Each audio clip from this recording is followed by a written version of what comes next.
Hi, I'm Mac McCarthy, and I help people with their breakups. And I'm going to try something different today. I'm going to read a story that was sent into my website, writemac.com. If you want to visit writemac.com, send your story in, possibly get it read in a YouTube video just like this. That is now a paid service. You can also send in your story and get a private private YouTube video response, or you can book a live coaching session. And if you like this video, throw me a like. If you don't like it, it's fine. It's going live. This is something new I've tried, or am trying, excuse me. And if you don't like it, I don't know if there's a not like for live currently. If you want to make a comment over here on the side, go ahead. I probably won't come to it till the end of reading the story. And if you really like this channel, subscribe. So let's get into it. Good day. Let's just call myself JP. Okay, JP. JP in this story, age 29. I've always been told this girl, I've always been told, I don't know what that means, told of this girl, 26 years old. Let's call her, we don't need to use names, from mutual friends for the past year. How amazing we would be, and what a match we are with our personalities. So friends were telling you guys would match up, that you guys seem like you would be a good match. Okay, I'm with you. We both knew about each other through friends, but only met December last year. We knew this had been a setup, and we clicked and laughed and spoke that day. Well, sounds like everything's in place for rose petals and wine glasses. I was then added to a group chat where the mutual friends and she was in. They planned a barbecue the following week and arranged that I pick her up, to which I did. So everything was getting set up for you guys. Really interesting. This doesn't happen a lot where people match make their friends, because I don't hear about this often, but it's not a bad idea because your friends know both of you really well. So we spoke, and again, we clicked. Well, that's 2 clicks. I don't know what the rule is. We spoke for hours, looking deep into each other's eyes. She asked me about my last relationship, but I never wanted to speak about hers. On our third date, this is interesting, because sometimes people, when they project, oh, what about your ex, they're kind of fishing around. Well, I had a bad situation, or usually if someone had a really good ex, they don't really talk about it. They choose to talk about the negativities more often than not. She asked me about my last relationship, but never wanted to speak about hers. On our third date, she added my fingerprint to her phone and said I could go through it in case of emergencies. I could call her, whoever, if we needed assistance. That's a little strange that she's going out of her way to give the fingerprint on her phone on your third date. That tells me that someone didn't trust her in her past relationship, and she's overcompensating. I didn't feel the need to do the same, and I left it as that. Well, yeah, I wouldn't. First of all, I don't even think if you're in a long-term relationship, you need to do that. She asked if we could spend New Year's Eve together, and I agreed. We stayed over at her friend's place. We kissed at midnight, and I felt like this was the one.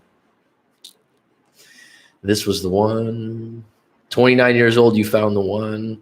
If you know me and you've watched the channel before, I'm not against the idea of meeting the one, but I'm more inclined to believe that there is the one for different times in your life. So there's the possibility of meeting more of the soul. There's more soulmates than one.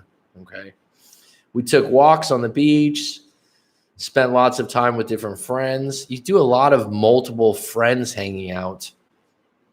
We were together daily. I slept over by her. She slept over by me. Everything felt amazing, even though something inside me said that I need to pull back a bit. Well, that was probably you saying this is too good to be true. What's the catch? I was taking on dirty habits such as smoking again because she smoked. You're the average of your 5 best friends, or the people that you hang out with the most, and a lot of times you will pick up their habits. It's your job to say, no, that's not me. We spoke about what we wanted in the future, and I told her my expectations of yourself or of her. We agreed to most as we were in our honeymoon phase. One of my expectations, we agreed to most as we were in our honeymoon phase. One day I went through her photos and I saw her ex-boyfriend's pics. She got pissed off, saying, I told you not to go in there. So she still had pics of him. That's her right. But the fact that she gave you the finger scan to go look, to give access to it, is really weird. I was stunned at how personal she took it. Yeah, there's something there. There's smoke around that fire. I said that I told you not to go in there. I said that it's okay and it's all in the past, or was it? I then found out that her vehicle was purchased by her ex and she pays it monthly. I don't think that's out of line. I mean, if they're cordial and they have a good relationship and they're friendly, that's actually stand up of the guy. The car is on his name and I wasn't happy about it. I don't know how you're going to change that unless you go, oh, put it in my name and start paying me. I mean, a car is pretty vital to a lot of people. And the idea that you're going to just change that situation like that, unless you say, oh, I'll pay off your car, give it, put it in your name. I mean, I told her that as long as that car existed, he'd be in her life. So the answer is what? For her to get rid of the car? Because, I mean, the guy might not be willing to just go, well, it's in his name, it's in her possession, but she's paying monthly payments on it. As long as she's paying monthly payments on it and they have a cordial relationship, I don't see a problem with it. If the guy's calling you up while you guys are together and he's butting in on your relationship and using the car payment as a way in or a bridge, then that's a fucking problem.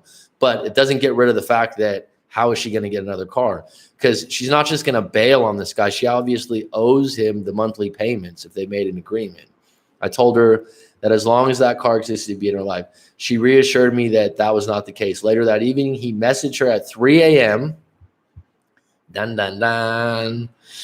I was stunned as he was well aware of us being together. Yeah, 3 a.m. is not a cool time frame to message someone unless it's an emergency. She had posted pictures of us on social media, make us her WhatsApp status. I confronted her about it. Hooper, I made this one, 502, welcome. She posts pictures of us on social media, make us her WhatsApp status. I confronted her about it, and she responded by saying, can you blame him for trying?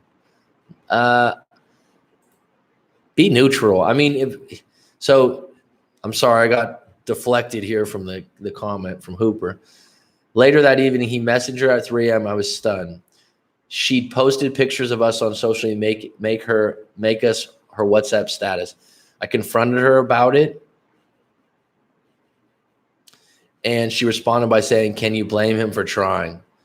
I don't blame him for trying. The thing is, once an ex surfaces, they make an attempt at your new girlfriend or the girlfriend you're with. I've been through this. My situations, I'm neutral because I don't know this guy. I don't know the situation. I don't know what transpired. I'm in a new relationship. But here's the thing. My expectation is, how is my girlfriend going to respond? I can't control this guy from afar. Now, if this guy becomes someone that's a stalker or doing over the top type shit, I mean, each one of those situations, I'm not just going to be able to tell her to cut it out of her life. She's got to find out what's going on, why, and show up, step up, and go, wait a minute, this is disrespectful to my new boyfriend, and cut it. I mean, because some women, let's face it, and some men too, they like the attention. They like that their ex is calling them up at 3 a.m. Makes them feel good. They got their attention. I was shocked and told her that he has no respect for our relationship. He then asked for her sunglasses to be returned. He then asked for her, her sunglasses to be returned, and reminded me that I had clothing at her place. It's confusing how you wrote that. But bottom line, he's looking for an end to see her, okay? I met up with her, and she gave me all my stuff, and I gave her the sunglasses. Later on, she removed herself from our mutual group chats that we were in, and that was it. I felt sick. So you guys basically broke up over this guy that was an ex phoning her up at 3 a.m. I think you overreacted a little bit. She then asked for her sunglasses to be returned and reminded me that I had nothing at her place. I met up with her, and she gave me all my stuff, and I gave her the sunglasses. Later on, she removed herself from all mutual chats. I felt sick. So this was it. Well, if this was it, and you guys broke up over this shit, there was gonna be something sensitive in the future, because if an ex hits her up at 3 a.m. and he's a little bit upset about her posting pictures of you guys, and then you get upset, and then you guys break up over it, that's not a very strong relationship to get started. You guys should be in the honeymoon phase. You should be understanding. You should be working through things, not just breaking up. The Healing Heart. Hi, Matt. Good to see you sweating it out in the trenches. Yep, I've just started doing live streams, and this is a story I'm reading live right now. So let me finish this up. I made the classic mistake of going to her work the following week with the flowers and chocolate. Oh my God. You've watched a lot of movies, I take it. I made the classic mistake of going to her work the following week with flowers and chocolates. I mean, you're 29 years old. She's 26. I'm not sure that's going to catch her heart. But you know what? You did it. It's done.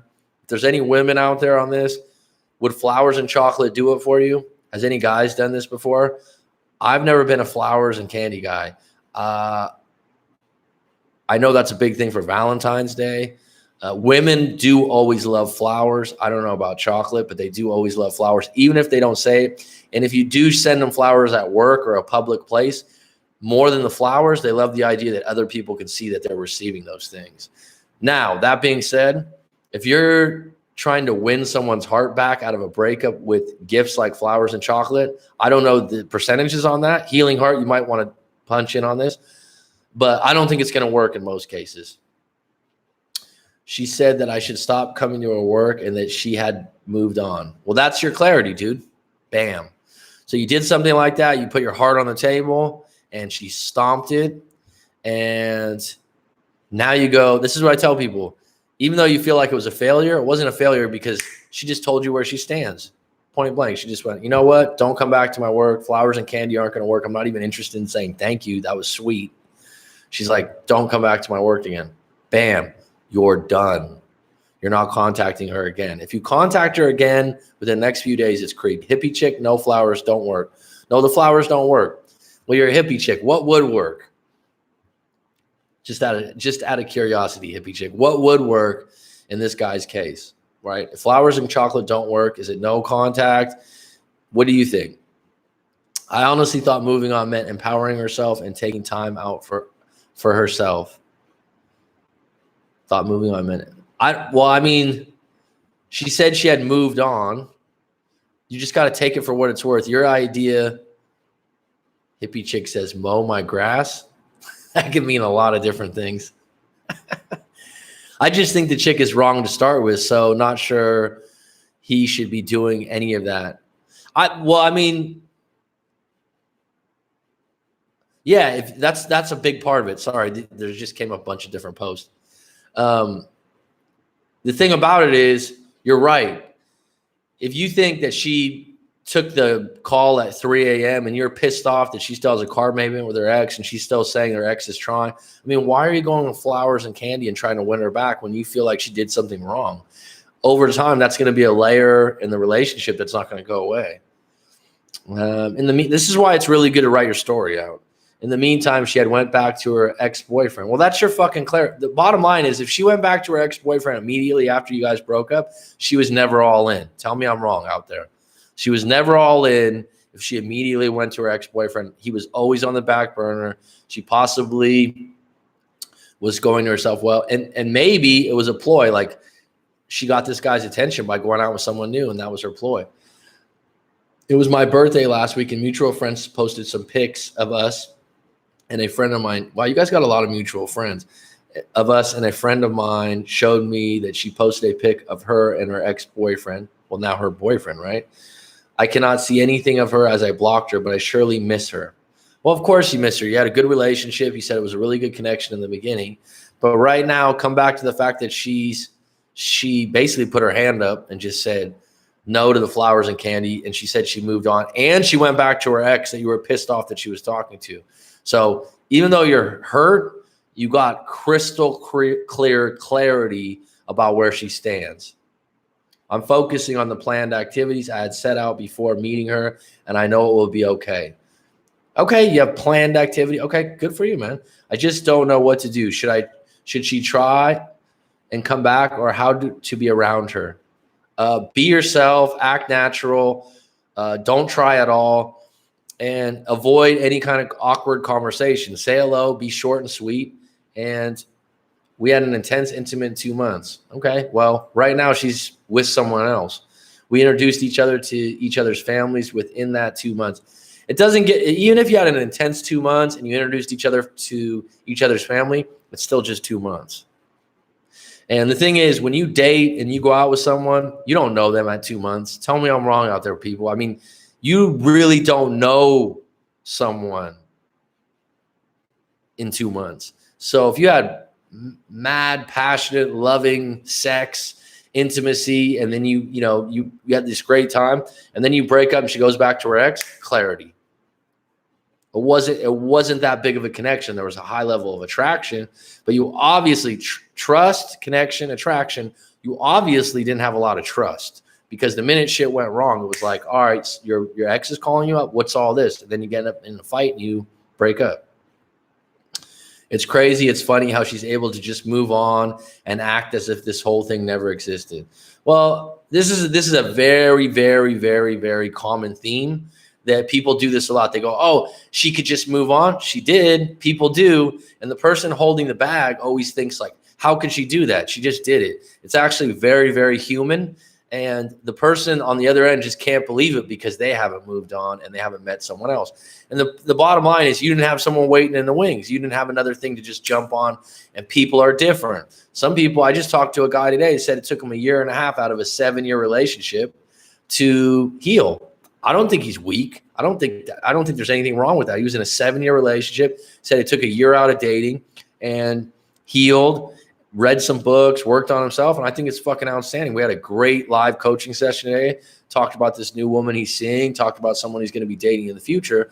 But the idea that he took 1 year out, I mean, it was great for him. This individual right here just went back to her ex. Is that uncommon? No, that's usually someone that isn't comfortable being alone for very long. And someone that's a client of mine calls it monkey branching, which is kind of a weird one. But after she told me in an SMS that she was with her ex again, I blocked her and she lost all respect for me, cursing me and saying that I'm pretentious and I should stop seeing her friend, which is a mutual friend. Okay, well, let's unpack this really quick. Bottom line is, she's talking to her ex again. You're dust. Okay? And I don't mean that in a negative way. I'm just saying you're done. That's your cue right there to say, I'm out. I'm done with this relationship. Now, you blocking her at that point, you did that for you. You didn't do that to disrespect her. Disrespecting her would be talking shit to her in front of her friends or something like that, or making a rude statement on Facebook so everyone could see that. That would be highly disrespectful. Blocking someone is just saying, like, I no longer want to talk to you right now because you hurt me. And the fact that she lost all respect for you, I mean, didn't you lose all respect for her when she went back to her ex after having 2 months of bliss? Cursing me and saying that I'm pretentious. Really, she's projecting that she's pretentious. The fact that it really bothers her that she'd be blocked after the fact that she broke up with you and went back to her ex, and that somehow you should be staying in her social circle, and then on top of that say stop talking to her friend, is highly immature. Tell me I'm wrong. I haven't responded to her outbursts and we haven't made contact since. Well, you shouldn't respond to her outbursts because you're dealing with someone that's immature and someone that's still kind of trying to control the situation, which was a month ago. How do I act when I see her again? Okay, so that you guys can help us out here. How do I act when I see her again? Okay, what I would say is be yourself, number one. If you're highly, highly uncomfortable and you're around her again and you feel awkward and uncomfortable, then, you make eye contact and you might say hello, be cordial, and leave. And find a way to go home or be out of that circle. Because if you're in an awkward situation and you don't feel right around that person, then that's you controlling the situation and leaving. It doesn't mean you're immature. It means you're just uncomfortable. Don't try to force something. If you're able to see her again, because I'm assuming you're asking me this because you guys have a lot of mutual friends, so at a gathering, then do your thing. And if you guys talk about present day issues. But if it's painful to see her with her ex, you don't want to prolong that situation. How do I respond if she shows interest in me? Dude, she left you for her ex. She turned you down from flowers and candy at her work. I don't think she's coming back anytime soon. If she comes back anytime soon, that means she broke up with her ex-boyfriend and she's going back to you to heal immediately. Do you want a person like this back? Why would you? When can I expect her to reach out? You can't expect her to reach out And in this particular case, because she has a new boyfriend, I don't think it's coming anytime soon, if at all. And the fact that you somehow think no contact has some kind of, within 30 or 45 days, she'll be coming back to you. It doesn't work that way. Although I will say 3 weeks to 4 weeks are a common time when people get highly uncomfortable.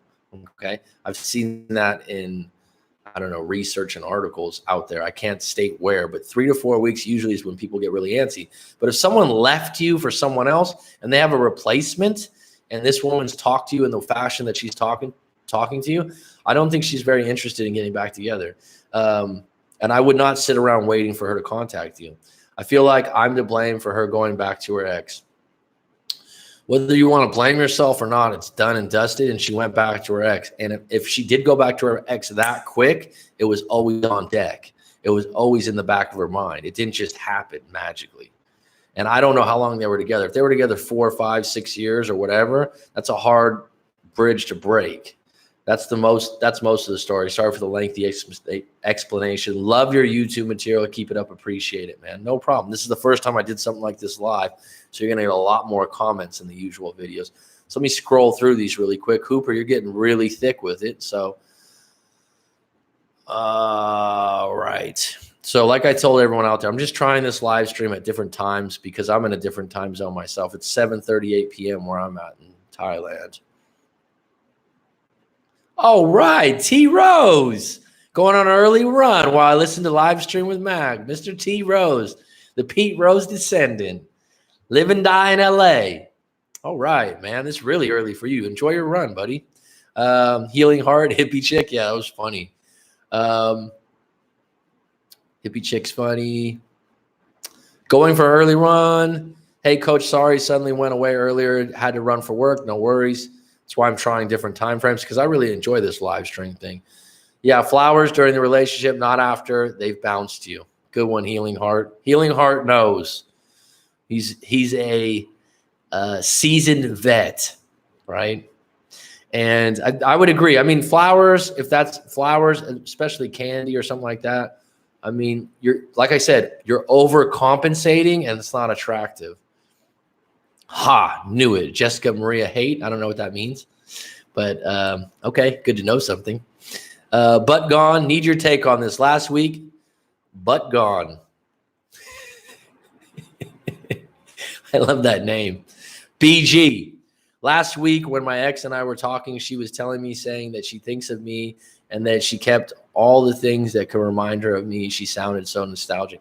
Well, this is the same person, if I'm correct, that she's seeing someone else right now, but she calls up your work, talks to a friend of you, and asks to talk to you. She left you. She cheated on you, and now she's with someone else, but now she's contacting you back while she's with someone else. What did I miss, Butt Gone? I have mixed feelings about women keeping or having guys lined up if the relationship fails. Part of mine doesn't blame them, but the part of me thinks this is part of cheating. Hooper 502, just clarify, are you a man or a woman? I'm not sure. I have mixed feelings about women keeping or having guys lined up. The other part of me thinks it's cheating. Well, when you have someone lined up and you haven't hooked up yet, it doesn't, I don't know what your intentions are. Because having someone lined up, I don't know if you know they're ready to go or not ready to go. I think what people do a lot, they pivot, the relationship goes wrong, they get lonely, they have someone they know is interested in them. I had a buddy when I was in my early 20s, and he had a girl, and she was infatuated with him. She loved him to death. And if he was out of a relationship at any time, he could call her. And this was a span over 5 years. And she was good looking. She was smart. She just was infatuated. Anytime this guy could call her up, I'm going on a 2-week trip. He just broke up with someone. If he, whatever, she was there. Eventually, I mean, where's your self-worth? It takes a really insecure individual, but at the same time, he took advantage of it. And a lot of people will take advantage of someone that's weak and needy, and especially guys, right? But at the same time, when she was around him, like I said, you could tell she was all in. I mean, she treated him like a boyfriend, and he did, I think part of the reason she was so attracted to him is he could give a damn. Someone like that. It's a challenge. she told our common friend she wasn't happy about 2 weeks, and now she's telling her she's happy where she's at. I really don't know what to do. Heck, I don't even understand her at this point. Well, I'm going to recommend this. I would fly solo on your end. I would stop waiting around to figure out what she wants and what she wants to do. Start dating other women and spinning some plates. Go to the Rational Male. Rollo Tomasi talks about plate theory. You should be seeing some other women. You're single right now. So the idea that you want to be in the wings when something goes wrong with this other guy, I don't think that's highly attractive to her. Join the club. Just sit back and learn at this point. Women are different. Like, they can drop feelings and move on to the next day. All right, this is interesting, Hooper 502. Do you like basketball, by the way, Hooper? So women are different. Like, they can drop feelings and move on the next day. Here's the thing. I think that when women break up, okay, regardless of where they're at, they have way more options immediately than men. I'll tell you why. Do you ever work somewhere in a group setting and there's a good-looking woman that you work with? She breaks up, right? She comes to work, she's crying a little bit, and you're like, and she's a catch, right? And everyone around's like, oh, Karen just broke up. Oh, God, like, and everyone's like, oh, shit. And, this is the funny thing. When you work with someone and it's one of the hot chicks that you work with, you always think, like, that guy's an asshole. Whenever he comes and goes and gets her for lunch or does something, you're like, you guy's not even friendly. He's this or whatever. He's rarely like a guy that you think's like really stand up, right? So when she breaks up, everyone's like, yeah, Karen, that guy is an asshole, like in their heads. And guess what? There's like 3 or 4 sharks circling. And they're like, Karen just broke up? That week, she'll have 3 or 4 guys ask her if she want to go get coffee or go to lunch at work. They'll spend a little bit more time, and they're putting in work. Because you know what? Karen's available. She's a catch.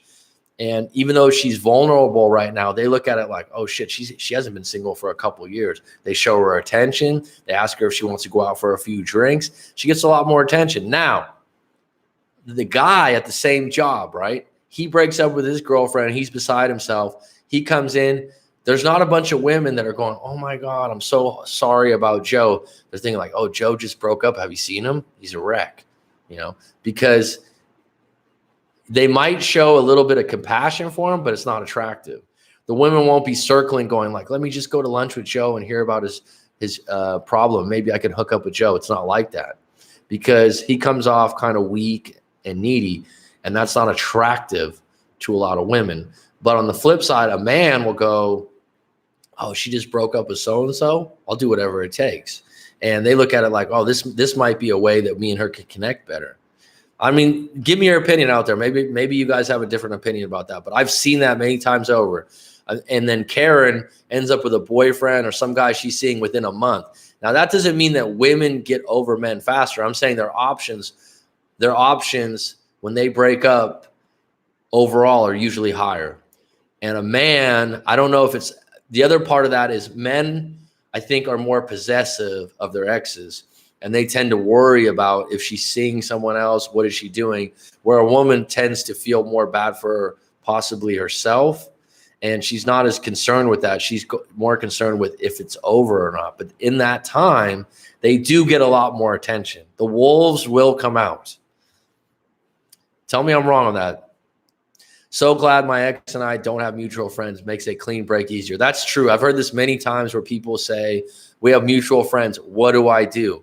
Well, in that case, you can't change your friends. But if your friend's having a party and you're going to have, 10, 15, 20 people there, and you're like, should I go? Should I not go? Well, if you're feeling really uncomfortable, I don't think you're weak or needy or in a bad position to go, you know what? I'm not going to go to that party and put myself in that position to feel really awkward or uncomfortable, especially if you were the one dumped or she's seeing someone new or she said some wicked things at the end. Don't put yourself in that situation. And then your friend should know, like, yeah, they might want to be separate for a period of time, and you should be going to get coffee or hang out with your buddies on separate times. And you don't want to get in a situation where your friends are taking sides too. So it's a case-by-case thing. He was totally a rebound for her. Sounds like it, Jessica. Sounds like it. Sounds like it. And it sounds like, and they had 2 really great months, right? So she's 26 years old. She's at the height of her life, I mean, And he took it as those 2 months were the start of something really special. And maybe in the process, as soon as the ex came back into the picture and showed some interest, which to get really deeper on this story, we need to know what happened in her relationship. Like if this was a movie or something, we would need to know what happened there. So I knew she was still into her ex. Well, good intuition, right? Healing Heart, Jessica, I guess it proves that exes do come back. Well, Healing Heart, you're right. I mean, they do come back, but there is no guarantee. You're right, coach. I'm just so messed up till now. Okay, well, I'm glad I helped you. I mean, the bottom line is the reason you're messed up is because your values and what you want aren't congruent. Does that make sense? So you're chasing a woman that cheated on you, left you, and now you're waiting in the wings going, wait a minute, if she leaves this other guy, maybe I can get her back. And that conflicts with your values. So if I was you, I'd get really clear on what your values are. Do you want to get back with a woman that dumped you and cheated on you, now is willing to dump and cheat possibly with the guy that she's with now? Where does that leave you? I am man. All right, Hooper. I am a man. All right, Hoops. Thanks for the accolades, Mac. You seasoned vet, but the training wasn't fun. I mean, hey, you can't, the experience you have, Healing Heart, hey, man, you can't get a PhD in that, right? You cannot get a PhD in that. It's so interesting because I was just having lunch with this guy today, highly successful individual. We're on the beach at this really nice place. We're talking about different things. And this guy, he does high-end, how should I say this? High-end rentals, like places that are like $1,000 to $2,000 a night on the beach in Thailand. So he meets these people that are really highly successful people. And he said he went out for drinks with this guy. And he said that this guy does like, what is that training called? Survival training. Takes people out in the jungle and different places in the world, and they camp and they do these things. And he said people always introduce themselves, and the people that are PhDs and masters are always like, I have a PhD in science, biology. And you know what? Hats off to him because that's prestigious. That's a great thing. And he said, but these are the people that have zero survival skills, zero skills on like, gutting a fish or doing these things. And it just goes to show you that there's a polarity to everything. Everything that someone's great at, for every great thing they're good at, they're not good at another thing. And that's why, opposites attract a lot of times. But anyways, Healing Heart, you are a seasoned vet. Lined Up was hard, but keeping guys around. Lined Up was too hard, but keeping guys around. Jessica, you are correct. Massive rebound. Oh, you're on deck, JP. You're on deck. So I got it to you, bud. All right, JP. Mac, you did that 2-part video for me about second chances and trust issues. My ex became Facebook official with a guy for left for boot camp the same time we broke up. Chances are she was cheating. All right, Hooper. Can I call her out for it? What's your intentions of calling her out? To make yourself feel better? Is that ego-based? If you're broken up and you think someone cheated on you, what's the difference? So, I mean, if you broke up, second chances and trust issues. My ex became Facebook official with a guy that left for boot camp. I think I remember this story. See, with this live stream, I don't know how much someone wants me to share about their story or their identity or where they're from. So it's like, I'm pretty sure I remember you, but can I call her out for it? What's your intention in doing that? I mean, I don't know if that's going to heal you in any way or bring more shit up, because if you call her out for it, it's going to be negativity her way, even if you're wrong or right. If your intention is, oh, well, I'm right, still not going to make you feel better. And the fact is, it's like, I have an ex and I was thinking back, years back, and I'm like, could have been cheating on me. Why would I ever want to know? Why would I? If we're broken up, it's ashes to ashes, it's dust to dust, it's done. Thank you so much, Coach. I appreciate it. You are a legend. Time for a swim. JP, no problem. This is a new thing for me, and enjoy your swim, my friend. So this is actually JP's story here. Hell yes, I'm playing basketball by myself now while I listen. Really? Where are you out in the world, Hooper 502? Who's your team? Who's your team? NBA team. No, there's a lot of college people out there. Let's be real. 2 months? Hippie chick is too real. Hippie chick, have you sent your story into me before? I'm just not sure. Listen, 2 months, if it was passionate and it was great, you got to appreciate that 2 months for what it was. Because I'll tell you what, the first 2 months of my relationships in the past have been golden. They've been great. It's honeymoon phase, man. So, I mean, if I could make those 2 months last for 5 years, I'd be a genius, right? Some people say like, oh man, we had 3 years of just, bliss or this or that. I'm like, fucking outstanding. But like when you start to live together, start to grind, you start to have regular jobs and shit. I'm not saying it goes to hell. It's not like that, but it's going to change. Be gone. You are in Thailand now, coach. Yes, I am, BG. 7:53 p.m. My ex left me for someone else, then posted a quote on Facebook. How does it not mess with your head when someone leaves you when you had plans on creating a life together? We had plans on marriage. Deep question, dude. I got you. I'm not saying you're wrong for posting some shit like that because it's real. But the bottom line is now that you're broken up, she don't owe you nothing. Okay. You're thinking in your head, like, she lied to me. She did this. She did this. This shit happens all the time. Now, the good news is you weren't married. You didn't go through with the marriage because that would have been much worse. Right. There's always polarity and a dual side to this. And this is the thing I do a lot of times in the stories. It's like this story I just broke down with you. I'm giving neutral. I'm giving some advice. But a lot of times we need to reframe this story, Hooper. So you're saying, my ex left me for someone else, then posted a quote on Facebook. How does it mess with your head when someone leaves you when you had plans on creating a life together? We had plans on marriage. You're better off that you didn't marry her. You're better off that you know who she is right now and didn't go further on in this relationship. Tell me I'm wrong. Okay. Thanks for the stream, coach. Got to go take a certification test for work. Wish me luck. All the best, Kavanaugh. JC, wish you all the best. And moving in together.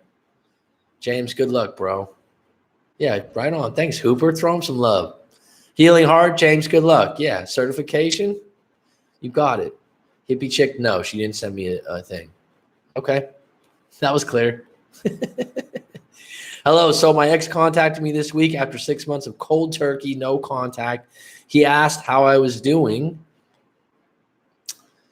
6 months out, and he's like, how you doing? I told him I'm good, and then I asked how he was. He said his life was very average. Does this mean he was just bored, so he hit me up after all this time? This is interesting. I don't know. You're a Sixers fan? Well, you guys got a damn good team this year. See, this is what's hard about this live stream because I'm one of those people, I process really fast. That's why I talk fast.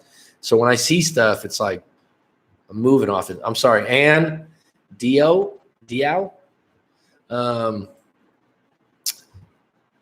If he hasn't talked to you and you guys haven't talked in 6 months and he just hits you up, how you doing? He's been thinking about you. At what level on a scale of 1-10? I don't know, but he's fishing.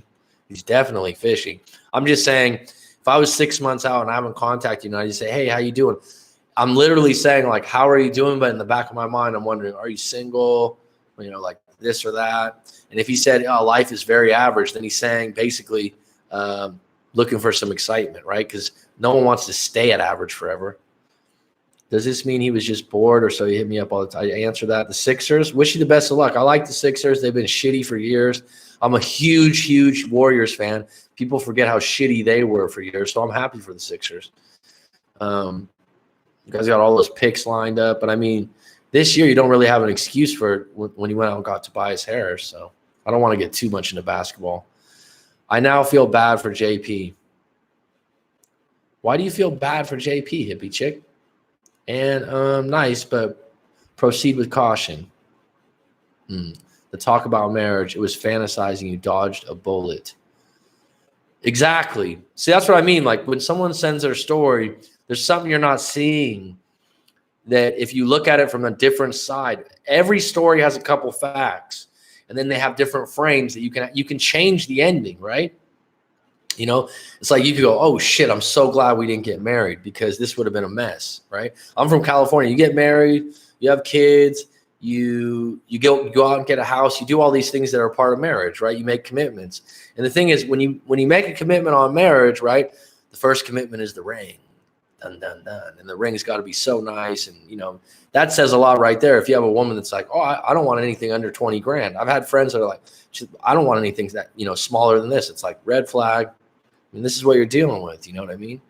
So I'm sure the hippie chick doesn't want to get like some kind of $20,000 ring, right?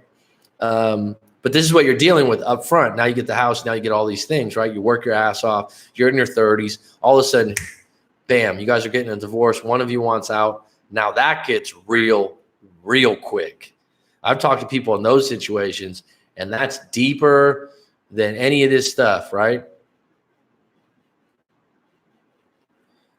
Okay, because JP doesn't realize, like Jessica said, that he was a rebound. Talk about marriage, it was fantasizing. Okay, yeah. JP doesn't. I think he did realize, actually. I think he did. He was in this conversation. I don't know if you knew that. He was in this conversation. He just didn't go by JP. But he agreed that he was a rebound, I believe. I don't want to point him out because maybe he doesn't want to be pointed out, right? It's interesting doing these live streams, huh? So, hippie chick, if you got a story you want to share, send it in. How can my ex start hanging with melted blue? Melted blue. Dun, dun, dun. Yes, that's why I felt bad, because he is here. Oh, okay. Fair play. Fair play. How can my ex start hanging with dudes within a few days after a breakup? After 5 years, was it real love or was I a doormat? Tried to be friends, but seeing all these dudes' messages hurt bad. All right, let's fucking unpack this. Hippie chick, help out since you got the intuition. Healing heart, throw in some of your comments on this. Melted blue. How can my ex start hanging out with dudes within a few days after a breakup? Simple. She's doing it. Okay. I would need a novel. Trust me, hon. I've I don't want your life story. I just want the breakup story. Okay. Let's unpack this for melted blue. How can my ex start hanging out with dudes within a few days after a break? Easy. She did it. I hear this a lot on both ends. How could they just go to someone new? Well, because they're not you. They have different feelings. They have different morals. And who knows if they're even interested in those guys. A lot of people are fronting. They're on Front Street, and you see them in a picture, and you're like, oh, my God, they're so happy with this guy. When inside, they're upset with themselves in some way. You know what I'm saying? Now, after 5 years, was it real love or was I a doormat? Melted blue, go to writemac.com, WRITEMAC.com. Send your full story, and I'll give you a full take. And if you want to do a live coaching session and dig through it for an hour and talk to me personally, that might be better for you. Bottom line, if you've been in it 5 years, I don't know if you were a doormat. I'd have to know your story, dude. The fact that you think you might be a doormat, it's like if I was talking about myself in any of my relationships, I would never be like, oh, was I a doormat? Because I never was. Now, if you think like, was I just a doormat? Then there's something there probably. Now, was it real love? If you were together 5 years, I hope there was some love mixed in. Here's the thing. Everything's moment to moment. I'm sure there's some moments in there. I think love has a temperature gauge in relationships. I don't think it's like that with your mother. I don't think it's like that with your brother and your sister a lot of times. Maybe it is for some people. But there's a temperature gauge where sometimes you got a ton of love. Sometimes it goes down. Now, some people, oh, it's unconditional. Yeah, my mom, my dad. Okay, some of these people, when you get in a relationship of 15, 20 years, when you're with someone 4 or 5 years, and depending on how shallow or how deep the love is, the love can fluctuate. This is an interesting concept, right? Try to be friends, but seeing all these dudes' messages hurt bad. Well, if you're trying to be friends, you know, I've never tried to be friends with someone for very long, let alone try to be friends with an ex. I mean, if someone doesn't want to be my friend, fine. I got plenty of fucking friends. Never take that personal. It's like people with Facebook. Oh, she defriended me. I have a buddy that's a really strong character dude, rugby player. He's like, could you believe that Sarah defriended me? What the fuck? I don't even know if someone defriended me. Who cares? Well, tried to be friends with her, but seeing these dudes' messages hurt bad. Where's your control? Where's your control? Melted blue. Your control is cut off the social media so you don't have access to the dude's messages. If you're broken up, you don't have any right to those messages anyways. And here's the thing. Any stories that you're adding to those messages are just in your head that you made up, like a Disney story. My story would be a novel. Thanks, Melted Blue. Okay, melted because she had a head start on you. It's her way of coping. Friends at this stage is not authentic, and yes, you will drive you into a straitjacket. Thanks, Healing Heart, for your take. That's a professional. Women are ruthless. That's why. They can be. So can men, right? They can be. This is the thing. You got to be careful with generalizations, because generalizations, now when you get in the next relationship, if you're like, women are always ruthless, then in the next relationship, you'll be filtering for that. And you'll be like, oh, yeah, I got another ruthless chick. It's not because by chance. It's because you've been filtering for that, and your subconscious wants to make it true. She did that because she did not want to be alone, didn't want to process it. She will contact Blue. Okay. She might contact you, okay? She didn't want to process. She didn't want to be alone. I think a lot of times people that rebound immediately don't want to be alone. Absolutely. Absolutely. They need constant attention. All women need constant attention. I don't know if that's true. There's exceptions to that rule. Be confident male and let her do her thing. Don't show jealousy. She most likely will come back. Possibly. I'd have to know your full story, Melted Blue. I mean, that's the thing about this stuff, guys. Until you like I just read this full story, and you got whoever was here from the beginning or got a big piece of it. It's so much different than just having one or two questions to when you have, I don't know, 500, 600 words, or the people that do live coaching sessions do 1,100 words, 1,500 words. Some dude wrote me 2,300 words. And I'm okay with that in a live coaching session. We'll unpack the whole thing, right? But it's such a different perspective than just having a straight question. Way, way different. Afterwards, I'm like, was that useful or helpful? And they're like, yes, that was really useful. Because it's your words. It's your fucking story. Hoops, I know you're hurting, bro, but men can be ruthless too, and I've seen some women suffer greatly. Yeah, it goes both ways. Hooper, yes, you're right. I'm just saying my point in that is just catch yourself at generalizations, because when you generalize with that, you're going to attract that situation again. It's like the one that, all women cheat. No, that's not true. All men cheat. No, that's not true. And if you're looking for that, you're going to find it. Melted Blue, true. All right, there. I'll just give you £1, bro. Melted Blue, I haven't seen you on one of these posts before. Look how this 47 minutes. That was quick. Been 3 months. Should I try to contact her or just let it go? All right, let me move back to where you're at. If she's seeing other dudes on messages and she was with dudes within a few days, and you know this for a fact, why would you want to message her? Why? Here's the thing. This is where language fucks you up, or just let it go. What are you letting go? You're already broke up. The boat already sailed. You're going to flag her back down? She's already got a few other sailors that picked her up. Now, let's say you contact her.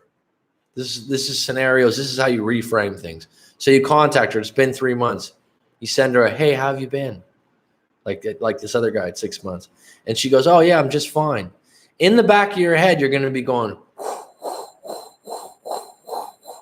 is she still talking to these guys? Has she been talking to these guys? Because that's what's been going through your head already, right? So if you go out with her, you have to be okay with the fact that she's seeing other guys after you've been together for 5 years. You think she's going to go, yeah, hey, you know what? Let's go meet up for lunch. And, just to let you know, I haven't been seeing anyone else. I don't think that's the case. And the idea that you're going to just let it go, just go into no contact. Don't put so much pressure on it. A lot of times people will say, oh, I'll never talk to them again. Don't be so fucking dramatic. Just go, you know what? I'm going to do no contact one more day, and keep showing up. Make it simple. I tried dating, but I still love her while she's in a new relationship. It's crazy to see that lasting. The guy isn't even around, and she's nonstop posting about how much she's in love. Well, that's her life. And like I said, she's told you who she was, Hooper. I mean, the fact that you tried dating and you haven't met someone else, there's nothing wrong with that. See, everyone thinks like it's the movies. Like the next time you date someone, it's going to go all well. It could take a year until you find someone else that matches up with your values. But as long as you still love someone else, you're never going to be all in on a new date or a new person. And the fact is, once you go into that new date, you already have it in the back of your mind. It's not going to go well because you're still attached to someone else. Cut off all contact.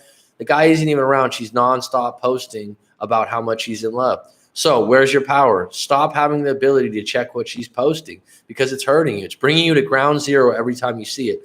And now you're saying it's crazy to see this lasting. The guy isn't even around. Now you're blaming the circumstances. You don't want to know. You don't want to have access to knowing. Like I said, if you're extremely overweight, if you're obese and you say, fuck this, I'm going on a diet, you do not want ice cream and cookies in the fridge or the freezer for ice cream, right? You don't want that shit. Why? Every time you walk by, you're going to grab a cookie or ice cream. It's the same thing with social media. If you're connected in some way, right, you're going to check posts. You're going to check pictures. And then what happens? You're going to put you're going to put a story to the picture. Oh, this guy's not even here and she still loves him. And now the mouse wheel runs. The no contact, real no contact is tough for sure. It's absolutely tough. It's all right. Like I said many times, if you injured yourself, Hooper's heard me say this. If you broke your ankle guarding someone in basketball, first of all, it was embarrassing, right? Second of all, the doctor's going to say you're going to have to lay up your ankle. You're going to have to do all these things. You can't walk for 4 weeks, but you're going to heal. There's a finish line, right? With no contact, the shit that's really hard, there's no finish line. Everyone wants 45 days, 50 days, 30 days. That doesn't work that way. No contact is I'm going to do it one more day. I'm doing it for myself. It doesn't necessarily feel like you're making progress, but you are. That's the thing. And if they come back, it's a bonus. And if they don't come back, then you've had all that time to heal. Damn tough, but to forge steel, one must apply fire. That's the gospel right there. That's healing heart. THH. It's true, man. And well, I mean, let's face it. If I wanted to become a surfer, right, which I've always been interested in, the part about learning surfing is going to be the toughest part, right? It's not going to be fun like the first 2 or 3 months. I'm not going to be catching waves and shit. It's the same thing with no contact. The first month, 2 months, it's going to be really difficult. Doesn't mean it's not the right thing to do. But here's what fucks up no contact. If you think that no contact's tough, right? It's 100 times tougher. And I don't like to exaggerate. It's 100 times tougher if you're connected through these social media platforms and you're checking on them with pictures and stuff like that. It's indirect knowledge of what's going on, and you somehow become a detective on a stakeout. And how does that help you in no contact? It actually minuses your no contact and makes you feel worse and worse and worse and worse and worse. Tell me I'm wrong on that. So if you're in no contact and you're like, oh, but I've been seeing pictures, you're not really in no contact. You're indirectly contacting them, and you're basically stalking them in a certain way. So and people will tell me, yeah, well, I'm not going to defriend them because I want to leave the door open. Okay, I don't want to seem immature by blocking them. Okay, whatever reason you want to give to it, it's up to you. But someone, Tyler Rose, had suggested before, okay, if you don't want to do that, then I'll just take all the apps off my phone, which is its primary use. Take Facebook, take all these things off. And then when I want to revisit, I'll revisit. Absolutely right. I've been doing this a while. Hippie chick, that's so true. Talking about me, or are you talking about what Healing Heart said? But bottom line is, I hear about it all the time. And I think being 38, I didn't grow up with social media being a part of my life in my teen years or my early 20s. So it's a little bit more easy for me. People sometimes are like in their early 20s, it's like they look at it like it's fucking impossible. It's impossible to do something like that. And then I say, instead of making it about your ex, just go a month without any social media as like a fasting, as an experiment to see how you feel without having social media, so that you don't have it in your head you're doing it for your ex. That's another way to do it. But having access to that shit, toxic. You know what? I'll take it a step further. I have a couple exes from 10, 15 years ago. I have no ill feelings. I have no anger or anything like that. I don't want to necessarily look at them on Facebook. If I ran into them somewhere or something, it would be like, hey, how you doing, hon? How's it been? A hug. Oh, how's everything going? I'd be cordial. I'd be cool. I'd be fine. But I don't really want to see their pictures. I don't know. It's interesting. Like, seeing them with someone else wouldn't make me really upset, but it's not something I would really want to see. You know what I'm saying? No contact being a no contact period. No lurking on it on social media. Yeah, it is lurking too. Like, people think it's not, but it's like, I mean, I've heard so many ways that people, how should I say, justify it. And here's the fucking crazy thing. I've got a friend. I mean, there's, besides social media, there's, like there's WhatsApp, Facebook Messenger. There's something called Line, which a lot of people use in Asia. There's WeChat. There's all these things for messages. A friend of mine was telling me he hacked into his girlfriend's back end of that and was getting her messages. I'm like, what the fuck? He did it for like 2 months. And all the while she was talking to an ex, and he kept baiting her to answer questions to keep stacking lies. And I'm like, at what point are you just going to confront her? But my point was, people are capable of doing this. I'm sure that they're capable of looking in the back ends, or I've heard of some people like, oh, I still have her password for her Facebook so I can check on things, or we still have the same Netflix. And those kinds of things keep you attached. And somehow subconsciously you think you're still connected, but you're really just hurting yourself. It's true, 15 months and counting for me with cat pawing along the way, but hang in there, guys. It does ease up eventually. Well, it's called small victories, healing heart. And then you get to a point, and I've read this in books before, where you just get fucking sick of it. There's some point, something happens, and you're like, I'm fucking sick of feeling this way. You get off the mat, and you just go, I'm going to fucking make some moves. That doesn't mean you're completely cured or you're never going to think about your ex anymore. But all of a sudden you're like, I'm going to fucking plan a trip. I'm going to move somewhere new. I'm going to do this. I'm going to do that. And it's just like, what happened? You just finally said, I'm sick of feeling this way, right? Now, if you stick to like checking people's social media and stuff, then you kind of think you still have an inkling of hope, and it's harder to get off the mat because you're still connected to them. The more you're disconnected, the more you're like, all right, I'm capable of doing some shit on my own. And it's not about like, oh, I guess they're never going to come back. That's a victim statement. The statement is, what can I do now that I'm single that I couldn't do before? That's empowering. That's like, wait a minute. I always wanted to move here. I always wanted to take this class and become a master at this. Now you're thinking positive. Now you're thinking like, actually, there's some positive things I can get out of this breakup that I didn't have before. Mine was moving away. Mine was moving out of I was living in my hometown, which was nice. It was comfortable. I had a job I didn't really care for, but I was making good money. And I went, you know what? Fuck that. Ground zero is actually a really good place to be when you want to start a new life or do something new that's cool and exciting. Mac, you're the man. Continue speaking the truth. Yeah, I get on a roll, don't I? I actually had a late coffee, which is out of character for me. And when I have a little bit of coffee, it's like, dot, dot, dot, dot, dot, dot, dot. Hooper, you still playing basketball right now? You said you were shooting some hoops. Listen to the stream. I'm gonna have to get this. I mean, how many people actually listen to this without looking at the video? I'm just out of curiosity, because I'm gonna start putting some of this stuff on a podcast. That's my goal, and have a couple of female co-hosts in line that I think would give some good takes. Get a female perspective, like hippie chick out there. Thanks for sticking with it, Hooper 502, Healing Heart, Melted Blue. This is a really interesting platform for YouTube with this live stream. It's really cool. Does anyone have anything? I'm coming up on an hour here, and does anyone else have anything, a question? Jessica Marie, hey, I often listen in the car without watching. I just glance at your handsome face here and there. Well, thank you kindly, Jessica. That's very kind of you. I personally listen to a lot of audiobooks, and I listen to YouTube without looking at the video half the time too. So Melted Blunt, ran into one of these dudes at the bar, heard him talking about me, but I didn't know who he was till later that night. Ran into one of these dudes. So Melted Blue, you're talking about hippie chick, cool, peace and love. Green heart, is that like Greenpeace? Let me go back to Melted Blue's question. Ran into one of these dudes. Right, Melted Blue. Okay, if you ran into one of these dudes, right? Tyler Rose, listening on the phone, but have you in my pocket jogging. Okay, cool. Good enough. You don't need to see my face. Fuck it. Who cares about that shit? Thanks for telling me, give me some input.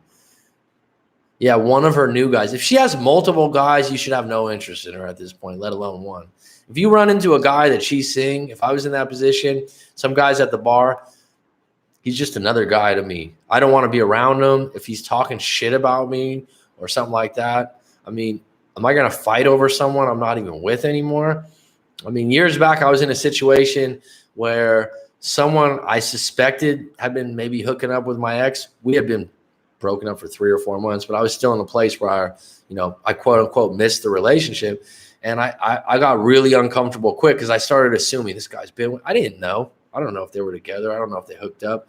I just remember before we broke up that this guy was circling the wagons.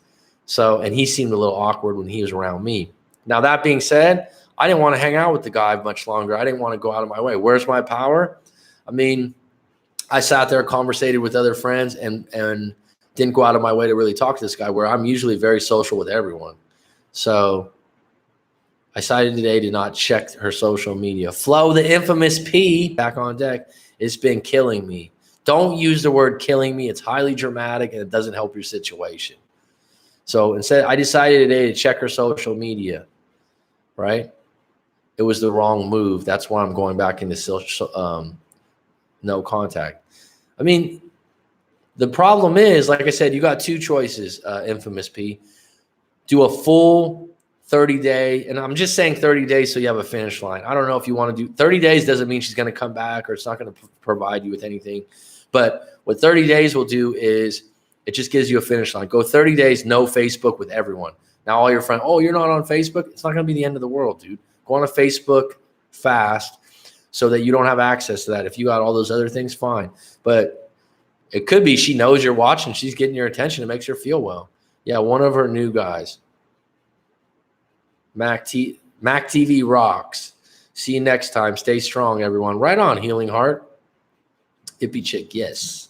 I know every promotes not being friends since we broke up. I haven't talked to her. Would it be okay to ask to be friends? Okay, good fucking question, Hooper. If you're sincere and you actually really want to be her friend, if you could tell me, like, all fucking honesty, I do really just want to be friends without any opportunity of hooking up or being with her, if you could say that with every fucking inkling of your heart, how dramatic is that? Am I saying it? But think about that, right? If you're using the friendship as a way of possibly getting back with her, she'll smell that shit a mile away. And unless she's like one of the 10 percentile of women that are highly naive. I don't know. But the women in this post will probably answer this too. If you go into that, that's going in with the intention of lying and lying to yourself. And you're going to eventually go, well, I know we're just friends, but she doesn't have to tell me about the guy she's dating. Because if you're friends, then she's open game to be like, oh, this guy was such an asshole. You're opening up the floodgate for her to share you as a friend, and it's going to be uncomfortable. Now, if you want, like, there's some girls that I've dated before. There's some exes I have that I could be friends with, but it would have to be distant. I wouldn't necessarily want to be like, there's some women that I have women friends, genuine friends that are women, right? Genuine friends. I mean, but at the end of the day, what an interesting thing about having women friends, there always is a thought, if you guys are really good friends, will we hook up? On both ends, right? Like, could I hook up with so-and-so? I mean, if you're connecting, you have good rapport. If you think that your friendship's going to put you back on deck with an ex, well, there's a shelf life to that. I don't buy it. If you really genuinely want to be her friend just to be friends, fine. I remember I had an ex that was like, we lived together for years, right? And we were breaking up, and I gave her an ultimatum. She didn't take it, and we broke up and this and that. I wasn't happy about it either. And she was like, I still want to see you. I still want to do the laundry. I still want to come by. And I was like, no. And I hadn't done laundry in like 4 or 5 years. People are going to think I'm an asshole, but I've always had girlfriends that like to do house chores and things like that. It's not like I'm like, do my laundry, just like her pleasure, right? So like she was like, I'll do the laundry. I'm like, that week I had to learn how to use the washing machine, but I was like, I'm not going to have her hang out here, come over and do my laundry and be fucking pathetic. Fuck that. Like I said, that week I'm like, I'm doing my laundry. Fuck it. I mean, When I first did my laundry, at first I'm like, shit, I got to do this. I got to fold that. I got to do that. But I wasn't even going to fucking go there. Like, oh yeah, if she comes over and does laundry, maybe we can hook up and get back together. I wasn't using that as a bridge. It's weak, right? It won't be authentic and will only cause you pain right now. You can be friendly, but not really friends, if that makes sense. I agree with Healing Heart. What I'm saying is, can it work? Sure. Does it work? Possibly. I would say the percentages aren't in your favor, and I would say you're being disingenuous. And if she finds that out, you're going to feel really stupid. LOL, Coach Mac is hilarious. Well, thank you kindly. Thank you kindly. Healing Art, try not to check their social media. Just stick a fork in your leg. It hurts less and heals quicker. Haven't heard that before, but could be. I don't know. That sounds painful as fuck. Not the case. Ha ha ha. No, not the case. Ha ha ha. Meaning she was my best friend and I feel like I lost that. I obviously want more, but I just want to offer it and then never reach out and put that on her if she accepts. Do what you want, Hooper. I mean, if that's what you want to do, I always tell people, I'm not going to tell you exactly what to do.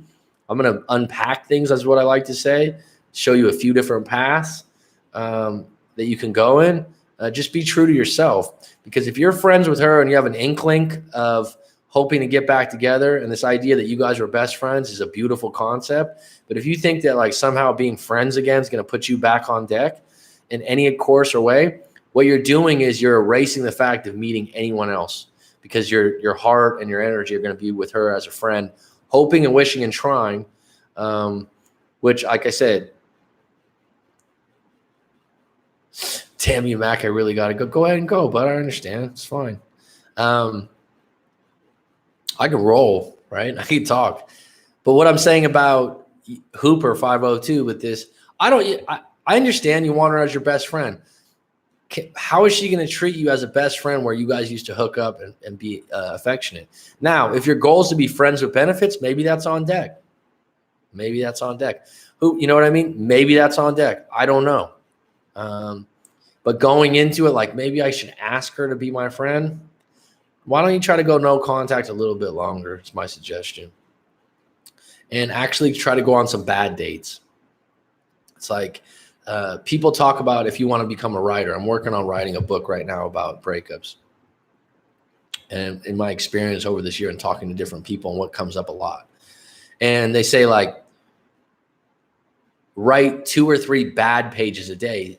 Instead of trying to perfect things, this is what happens when people start dating again, is they're like, oh, I had such a bad date. It wasn't the same. Dude, you can't come out of a 5-year, 2-year relationship, a 2-month relationship that was passionate, go on a date and equal that. It doesn't work that way. You got even if you go out with a woman you're really interested in the first date, if you're really confident and cool and excited, not excited, if you're a confident, cool individual, you don't go into that first date thinking like, oh, this is going to be so great. I've never had like, oh, this is going to be the love of my life when I've gone out on my first date. I'm kind of taking inventory on how they are. And I'm like, wow, that date went really well. This went really cool. I really like her. But like this idea when people are like, when I first met her, it was so great. It was so wonderful. It's like when you're in a really good place, it takes fucking time, man. So when you start dating, but if you go out and be someone's best friend, you're going to erase the idea of going out and dating again. And then you're going to be bringing it up to your ex. Like, oh, I went on this date. It was so horrible. Because most of the time, if you had like 10 dates, right, with 10 different women, the odds are probably they're, 6 or 7 or 8 are probably not going to be a good match for you. 4 or 5, you guys could be friends or cordial or acquaintances, and 4 or 5 are direct non-go. Maybe 2 out of the 10, you're like, wow, we had a great connection. I'm highly attracted to him. The trust part doesn't come till later, right? Only reason why I say that causes we kind of ended poorly, and I feel like she might be offered to reach it. Whatever reason you want to put out there, you can build a case for anything you want. I've heard it before. Like the fact is, you being friends is a bridge for you getting back together. Be honest with yourself, right? If you want to word this in a different way, go ahead. Hooper, did you guys live together? Good question, hippie chick. Maybe you can assist me. It's a good question. That's why the full story, when someone sends their story into writemac.com and we go over it, I'm like, first things first, that's exactly one of the questions I ask. I'm like, did you live together? How long did you live together? How many years were you together? How old are you? How old is she? That just gives you like this basic background, because it's so different if someone was living together 5 years than when someone goes, oh, we were long distance 3 years and we saw each other once a month. It's like, that's not the same relationship as someone 5 years together. It's totally different. When you live together, I talk about this all the time, totally different animal of a relationship when you live together. Totally different. Totally different.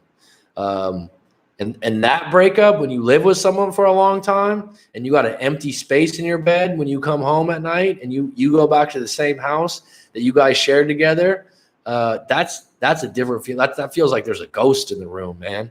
You walk in when they used to be home at 7 p.m. at night and the room's empty. It's like, you want to hear awkward. You get like this, what's going on? I remember I was like, 8 o'clock, this is when we hang out and we talk about our days. I started to have to go to the gym at 8 o'clock.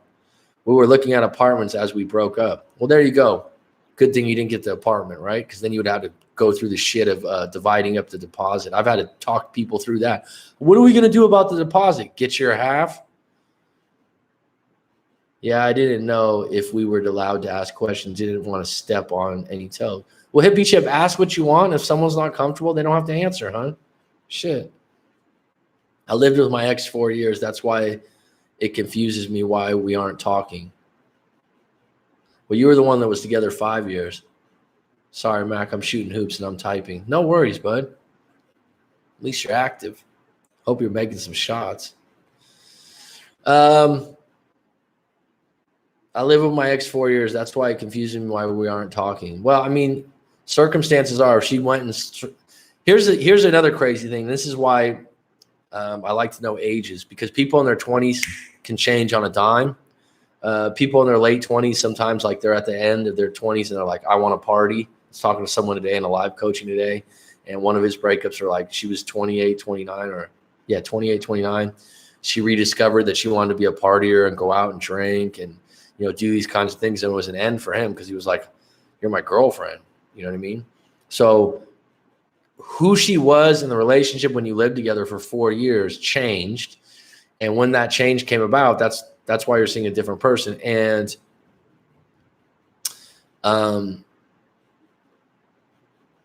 usually the change comes from a job or new friends or friends that haven't been in the picture that just got back in the picture.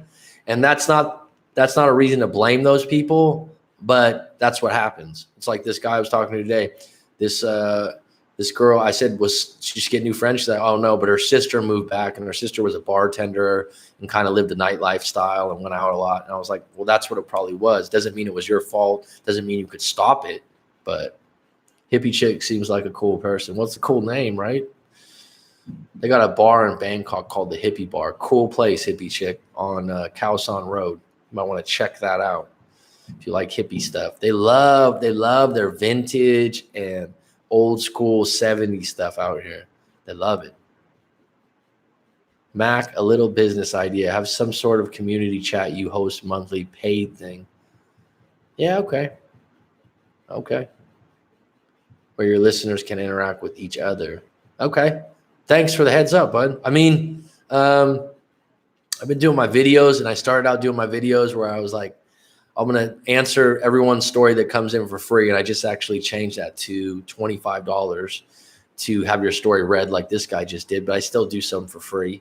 And the live coaching, but that's a great idea, dude. I mean, and this is something I just started to do. Brand new Skinner. Brand new Skinner. Interesting name. Can I just call you Skinner? Which a friend used to call himself that in college for some reasons. Mac, dude, I'm off to Bali in 8 weeks. I'm wondering, should I crush it with the ladies or should I be faithful to my girlfriend? Well, that's a choice you got to make, dude. I'm not the moral police. Actually, someone that was just on here that's one of my first clients and now a friend is actually from Bali, or he lives in Bali right now. So that's cool.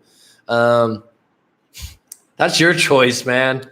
Should I be faithful to my girlfriend or should I crush it with the ladies? I mean, how long have you been with your girlfriend? What's that say about your relationship, man? So that's on you.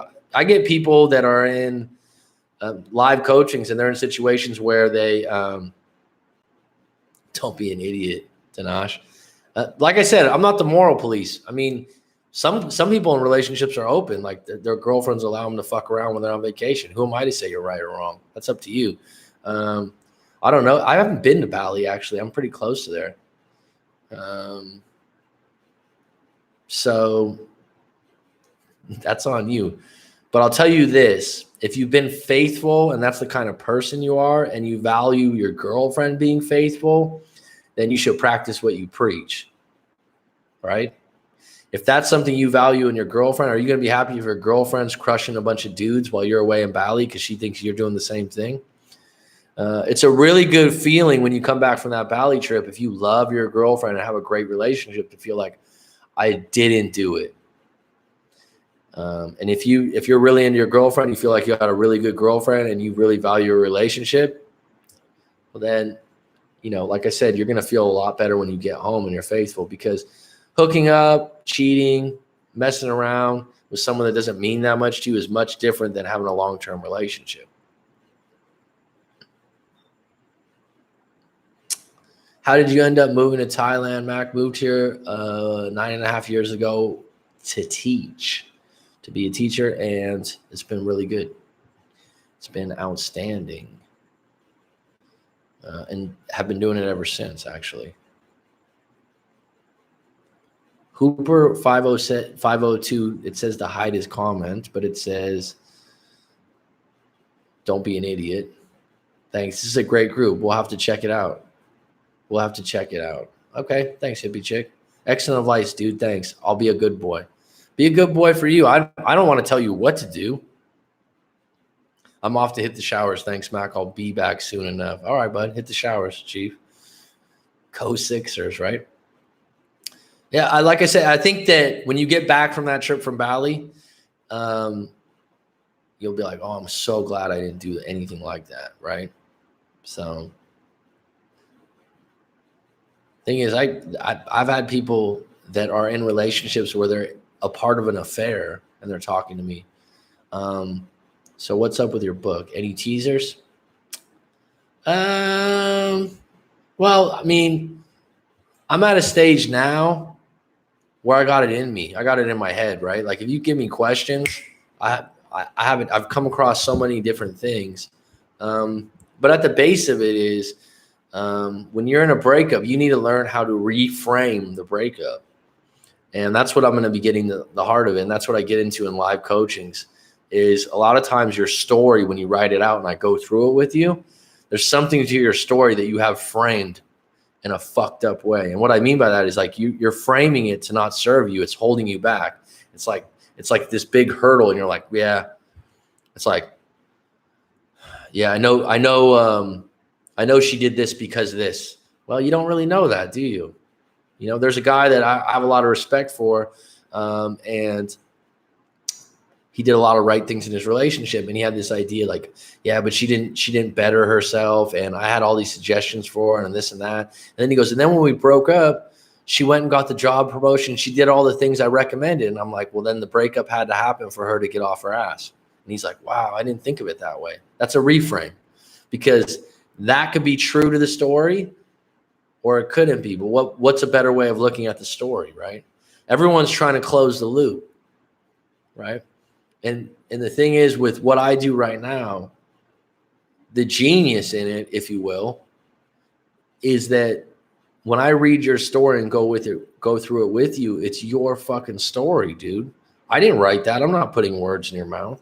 So if I was to write a book and explain some things, I'd talk about topics. I'd also talk about stories. But at the heart of it, if I give you one nugget, it would be that once you write your story, whether you want to send it in to me or not, share it with a friend, go to another breakup coach. It's up to you. It's like, I'm not in competition with all these guys. I do my own thing. Someone was telling me, oh, maybe I'll be doing the same thing. I said, go ahead, start your channel. I don't care. I'm not in competition with you. I mean, this is YouTube. You got 7 billion people in the world. You got probably 2 billion people that use it. If you like me, like me. If you don't, you don't. But my approach is get your story written out so you get clear on that. If you could do one thing, write out your story. And if you 600 words is not enough, I just had someone write 2,300 words, 1,200 words. I'm like, you should be doing a live coaching then because you got a lot of shit to get off your chest. I'm like, I'll give you a full refund if it's not useful or helpful information. And I've just done those back to back the last 2 days. And these were people that tried to send them in for free originally. And they're like, dude, this was helpful. The other guy was like, no, I really helped me out, because you're unpacking your own story that you're telling yourself, right? And we all have a different lens. We all have a different lens. And the lens is based, or a filter, right? That's all based on what happened to you when you were a little kid, how your parents raised you, the prior relationships you had. So when I unpack your story with you, I'm like, all right, so you say you're a jealous person. Let's unpack that a little bit.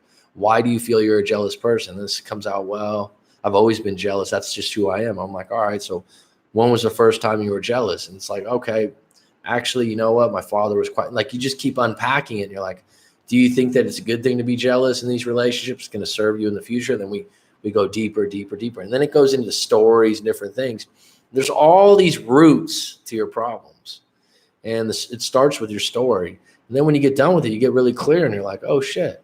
Wow. If you just want to send your story in and have me review it in a video, it's nice little quick hitters like, oh shit, okay. Yeah, I wasn't looking at it that way. Or you're reassured that you're doing the right thing. It's a pat on the back from someone that's not biased, right? That's what people always say. They're like, I don't know you, so you're not going to be biased or give me a bunch of bullshit. So there's some teasers there for you, Melted Blue. I almost said melted cheese. How did you get the name Melted Blue? It's kind of interesting. Skinner, I don't want to know. What is your approach to dealing with coachings where people are in affairs? Well, again, I'm not the moral police. Most of the time, the person that's in the affair, they've been in my experience. Okay, I haven't been in something where I'm like, oh shit, this is really bad. They've been having an affair for a while, and so it's off and on. And they usually have the person that they're with is not very happy in this relationship, and they feel like they can't get a divorce in my particular case. But every individual, to give you a short answer, every individual is different. And every individual has their own story. So to generalize it is something I don't like to do, because you're not able to generalize it. It's not fair. Hello, Matt. Greetings from North Carolina. North Carolina. Remember that song? Used to wave the blue rag or whatever. North Carolina. I actually have like 4 or 5 clients, I think, from South Carolina, which is kind of random. North Carolina, I always think of Tar Heels. Right on, Daniel. You got any questions, bud? I'm at an hour 23 here right now, and I just wanted to see how this would go with the timing. So it is probably early in the morning in the States, but I don't think all these people are from the States. And that's what I'm interested in knowing. Sweet.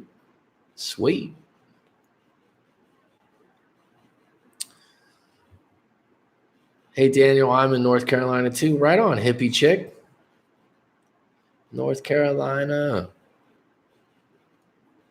Belgium here. All right, now let's throw it out here.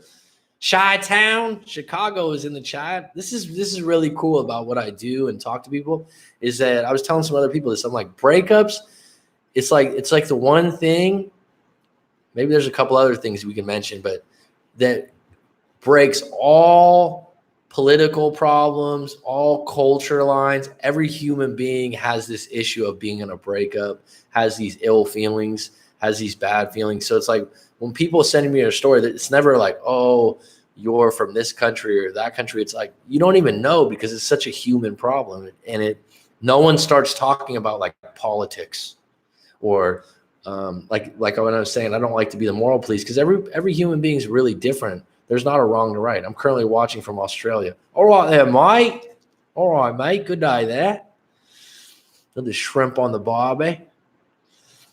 But gone. I'm from Singapore. Okay, not far from me, but happen to be here. Let me Let me get you lunch. If you happen to be here, thanks, bud. Appreciate that, BG. Butt gone. Yeah, I've had a few clients from Singapore. It's funny. I'm only an hour flight from there. The one I've been there once, and I'm only an hour flight away. I've had a couple layover flights there, Singapore Airlines, but I find that it's a lot more humid than Phuket. But I'll take you up on that, man. Brand new Skinner. To be honest, after I went through my breakup, you were one of the only coaches whose approach and video style was still interesting, even after I moved on and healed. Well, thanks, dude. You know what it is too?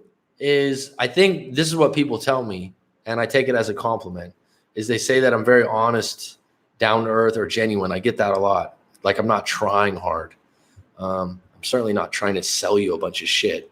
And I never tell people I'm going to get your ex back or anything like that. And like I said, in the live coaching sessions, I'm always like, I tell people in the email prior to, I'm like, if you want your money back, I don't get your ex back, but I'll give you your money back if you don't find it useful or helpful. And I've never had a situation otherwise. I take that as a fucking huge compliment that afterwards you found the channel still good. Because I get people all the time that are like, how don't you have more views? How don't you have more subscribers? And I'm like, I haven't done Facebook. I haven't done Instagram. I haven't done Twitter. I haven't probably been as consistent. Like I just started doing, thumbnails and those things. So I have a day job. So, doing all those things. Belgium's a beautiful country. I haven't been there, but I heard it's beautiful. And the people I've met from Belgium are really cool. Love the square. I pretty much watch for entertainment now. And it's kind of funny because sometimes I tell people, I'm like, you're in a breakup right now, but I really enjoy doing the live coaching sessions because it's like this guy I talked to today. We were supposed to go an hour. We ended up going an hour over. And we went, sometimes the conversations go all over the place. We'll start talking about baseball. We'll come back. We'll talk a little bit about your family. We'll come back. And what that does is it creates a lot of comfort for both of us. And then when you're talking about these things, it's easier to release them, if that makes sense. So like sometimes like one guy I talked to for 3 hours one time, and he's like, do you do this with everyone? Because we went all over the place. He's like, oh shit, dude, I used to work at this place that you used to work at. And we're like, it's rapport. When you have good conversation, you have a lot in common. You have a lot of things. I have a lot of life experience. I've worked in a lot of different places. I have a lot of things to relate to. And so if something comes up and we can talk about that and then come back to the breakup, what's really nice about that, it's like what we're doing in this live chat right now. What's really nice about that, it's not so rigid. It's not so fucking serious. So I've had people like, oh, I went to counseling with my wife. And he's like, I'd much rather talk to you, Mac, because he's like, I'm on the clock. The guy's just sitting there watching me. It's good to have a little bit of a laugh in between. I'm not just saying to make fun of yourself, but, have a little bit of humor. Thanks, Skinner. I've been in no contact for about 4 months, broken up for almost 5. After a 3-year relationship, she's in a rebound relationship right now, but I've been moving forward. Well, good for you. Thanks for the stats. Broken up for almost, I've been in no contact for 4 months, broken up for 5 after a 3-year relationship.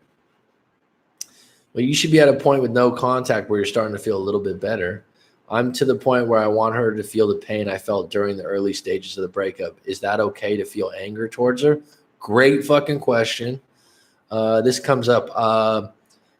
I've never read like the stages of a breakup. I think the Love Chat or one of these people that is backed by science.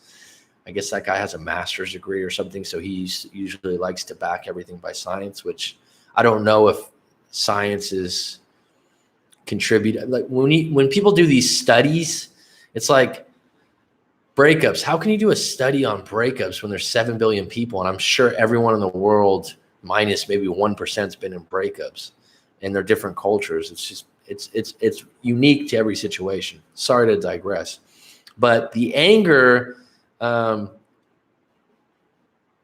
is a process. It's part of the process, and it's a stage. And I didn't know this. I was in my breakup. My friend's like, when are you going to start getting angry, dude? And I was like, what?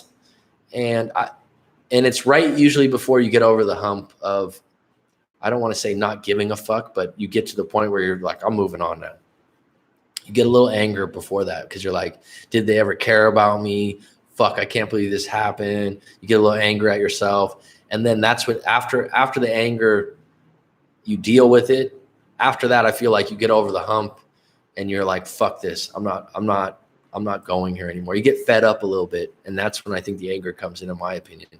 And it's healthy to have that as long as you're not taking the anger and like sending a shitty post to your ex, or that's a time when you don't want to seek them out. You want to deal with your anger, let it bubble up, deal with it, make sure you're getting a lot of exercise, make sure you're really active. Don't go out drinking and partying or anything like that that's going to bring you up and down, and, you know, spend time with friends. But that's normal.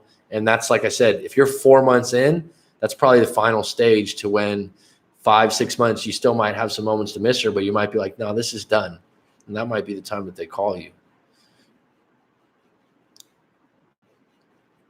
I've been hitting the gym since the beginning of the year, and I've been practicing computer programming and start school next week online. I'm doing things I couldn't do when I was with her.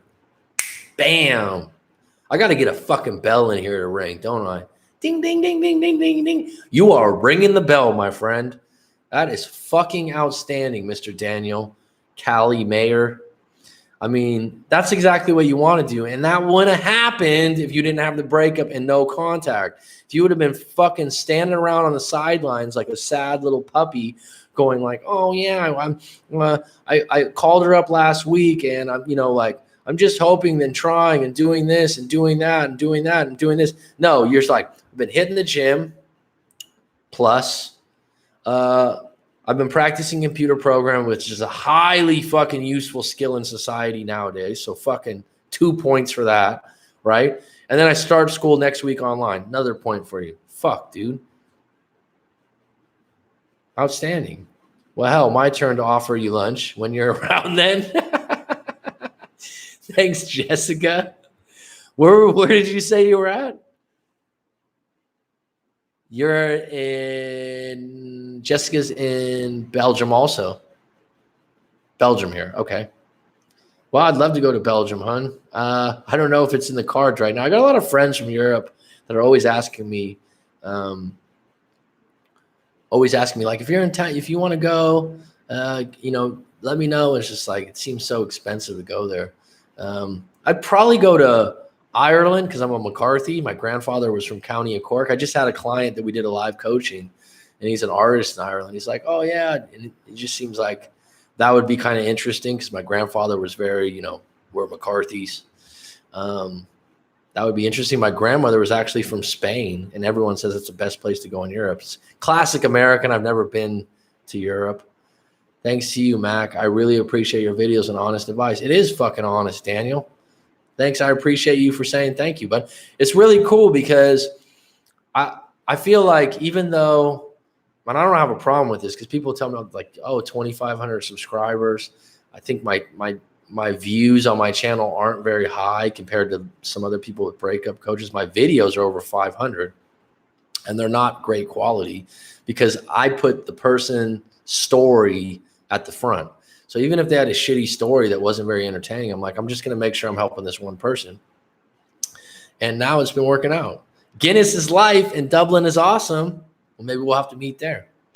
Like I said, Cork is where my origins for my grandfather, but my grandmother, my mom's half Spanish, half French. Her father was born in France, and her mother was, okay, done deal. I don't know what the time frame is, hon. Her mother was born in Hawaii. No, her mother was born in San Francisco, but her father was Spanish from Spain. Her father and mother were from Spain. Random, huh? So I'm Spanish, French, Irish, and then my other grandmother was mostly Scottish, I believe. And the funny thing about, I know this is going on.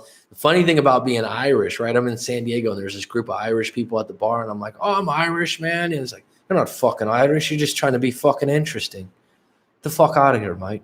I was like, whoa. And another friend of mine later on that I met in Thailand, that we were actually really good friends. I was just a random person. He was like, yeah, they don't really look at it. And I'm like, you know what? Actually, yeah, I was born in America, so my culture's American, right? Isn't that funny? Living in Thailand will be your permanent residence for the foreseeable future. I'm not sure, Skinner. I'm really not sure, bud. I might move back to California. I'm not sure. San Diego came up a lot today. I mean, it came up, and I lived in San Diego for 4 years. I love San Diego. That's a beautiful place to live. I would, I don't know if I'd go back to the Bay Area where I grew up. It's fucking highly expensive there.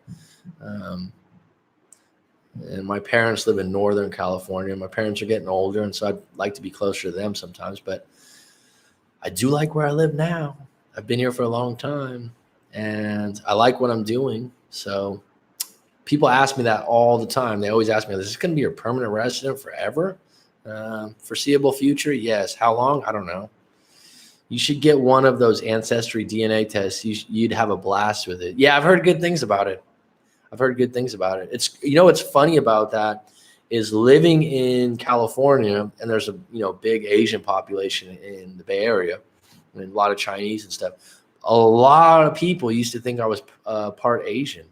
And some people are like, who would ever think that about you? But when you see me smile, when I smile, they always say I have very small eyes. Right now, my eyes are hurting, so I got some lights on in here.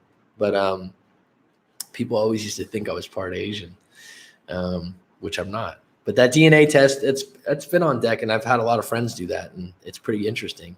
So I guess I'm a Euro is what I think, but who knows? Who really knows? Any more questions out there? Are we going to close this out?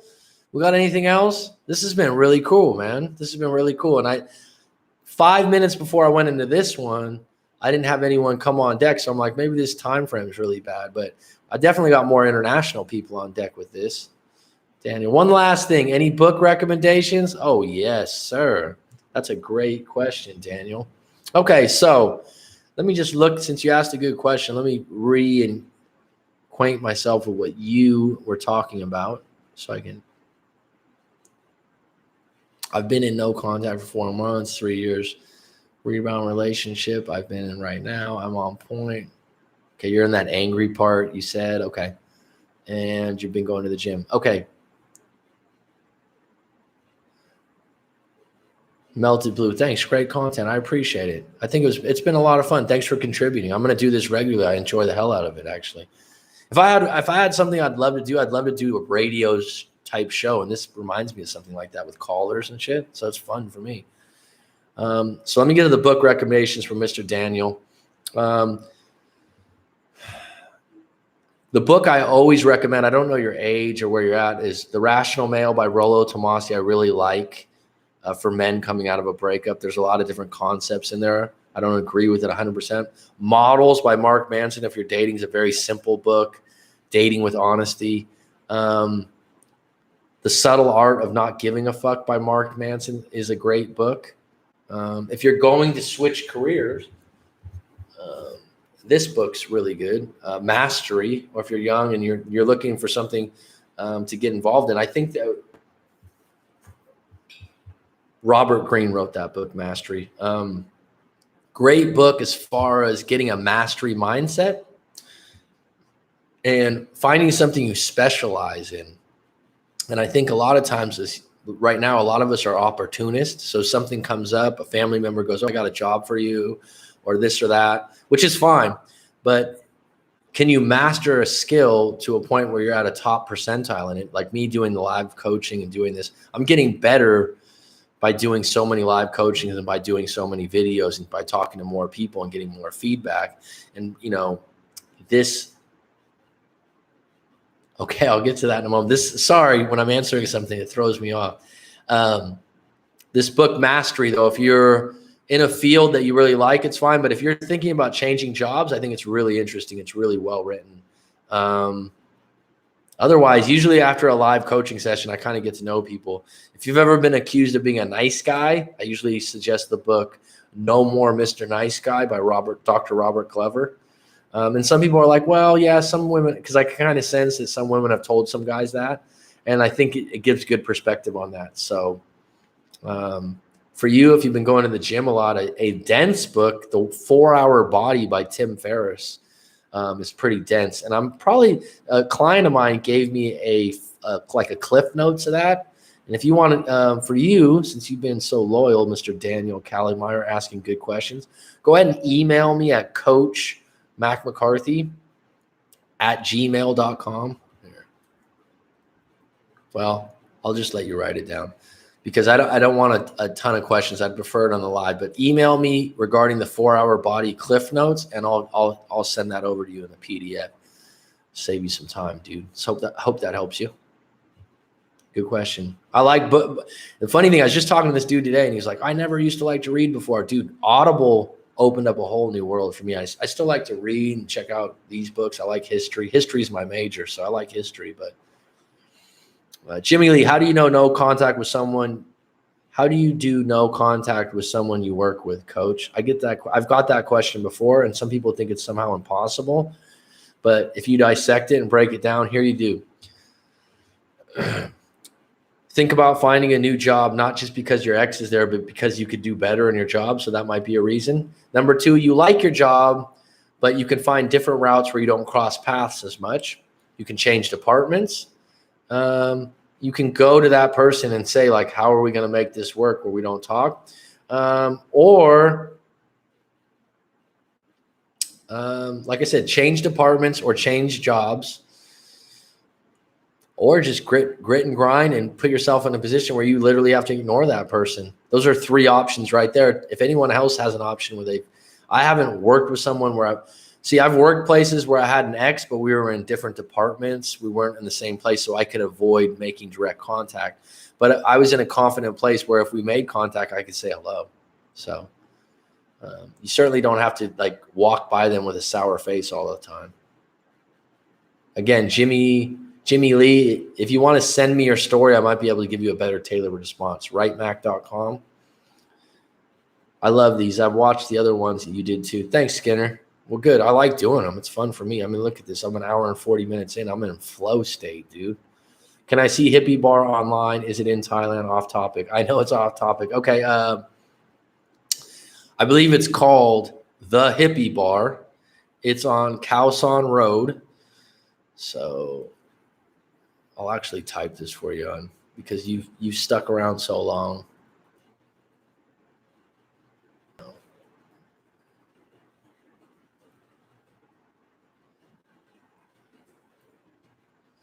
I spelled it wrong, damn it. I think it's Khoa, Khao San Road, Bangkok, the Hippie Bar. So if you want to Google that, it's cool. It's really cool, especially for the hippie chick.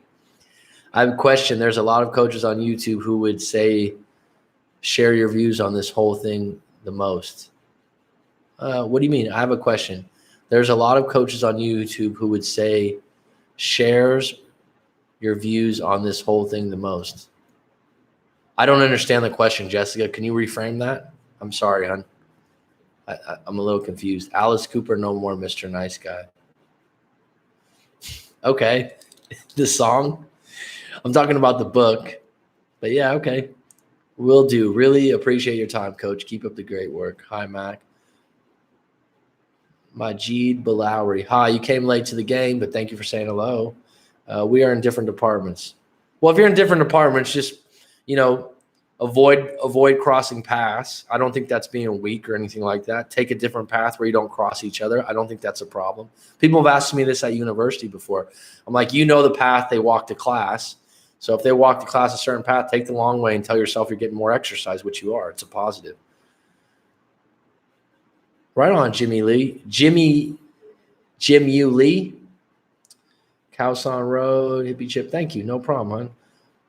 Who would you say shares your views the most? You're skipping words. Okay. My apologies. I didn't understand what you were saying. And when you read all these things, it gets fragmented, huh? First of all, to be fair, I don't watch a lot of the other coaches. So a lot of people think like I know people, so-and-so. Oh, so-and-so. Not really. I've come across these thanks, hippie chick. I've come across these people. I'd say Corey Wayne. People, and probably, and I'm not just saying that because he's the biggest on YouTube probably, but most of the time when people contact me, they compare my views with him the most. I don't know if that's because he's the most popular. I've had some people that come from the love chat. And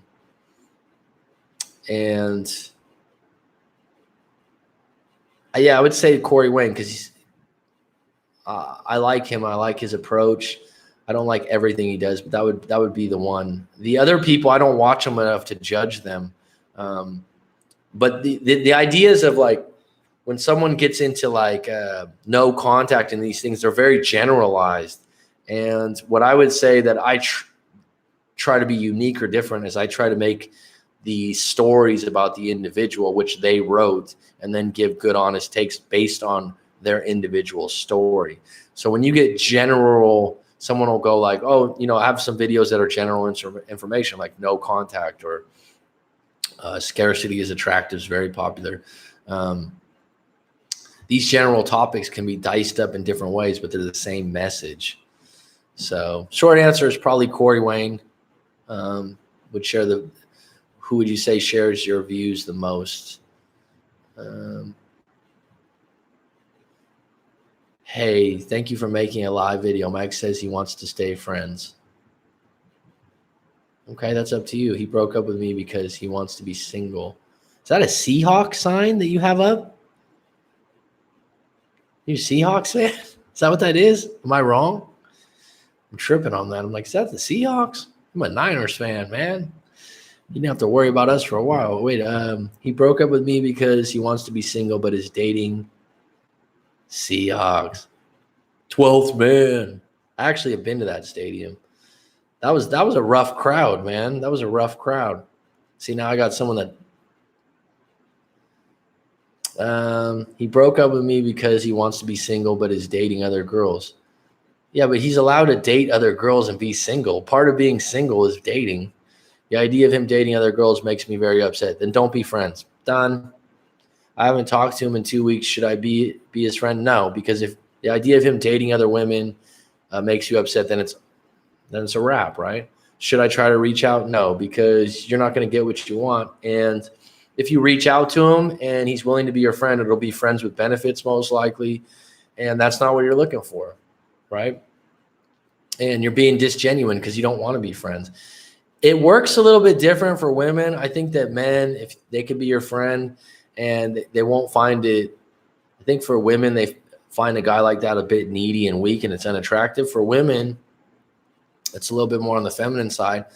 But if he's going that route and he wants to be single and he's seeing other women already, then he's telling you who he is and where he's at in life. And if you want to jump on, you got to take a seat on the bench. Sorry to go into an analogy for sports. He said, if we stay friends, there's a high chance we get back together one day. One day? Oh, that's fucking kind of him.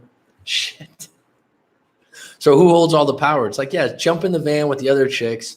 And if you stay on deck, you stay on the team, I might have a spot for you at quarterback, maybe in the future. But for now, I'm going to try these other guys out or these other women out right now because you said you're – Daryl Campbell broke up with me because over family, been apart for 8 months and 5 months of no contact. Broke up with me because over family. That's not enough details. Go to rightmac.com, send your story in, Daryl Campbell.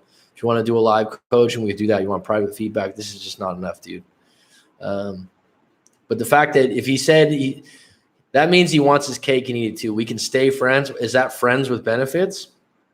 Let me guess. If he's seeing multiple other chicks, probably. You know what I mean? So it's been a nice ride here. It's been a nice ride. I got a little glaze on me right now because I got actual lights on. People don't think that there's like studio lights here or different things like that, but it's at night. So yeah, a little glaze going here. Any closing questions? I'm going to give it, if someone can come up with something interesting here with some closing questions. Sorry, Daryl, I don't have enough details there to respond to that really. We're at 1:49. Can I make this 2 hours? I can. Someone wants to, if I don't get a question in the next couple of minutes, then I'll take it as it's time to roll. 5, 4, 3, 2. Yeah, it might be time. We got 14 still on deck. Anyone need anything? Closing minutes here. 5, 4, 3. Do you have any advice? Didn't I just give you advice? On your situation, I just talked about your situation on how to stop looking at his social media. Oh, you came late to the party. You came real late to the party because this is, how about this? Stop looking at his social media. Is that possible? Here's a short one. Not being sarcastic here. Number one, just stop doing it. Number two, block him or unfriend him. Number three, take all the apps of social media off your phone so they're not accessible. Number four, make a commitment for a month of just having no social media, period, and see how your life is. Those are 4 options. Number 5, continue to look at his social media and hurt yourself. It's up to you. How to get an immature, scared of commitment living with his parents, 27-year-old guy to kind of see the light.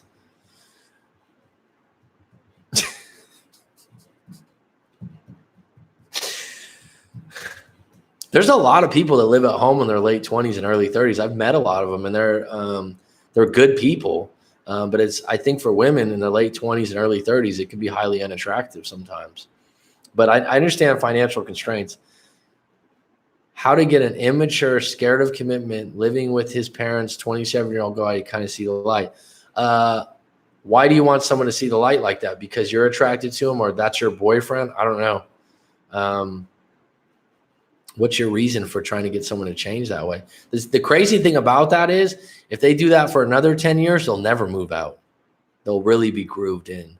But people I know that do that into their late 20s, they get more and more comfortable with not paying rent. And it becomes more and more difficult to actually get out there. And it's like the longer you do that, it's hard. Thank you, coach. Appreciate your honest advice and helpful work. Right on, Buck on. Singapore lives on. Do you think if the initial spark is not there, can it be ignited? Are you talking about with an ex or just with a random? If it's a random, someone you work with or someone you cross paths with,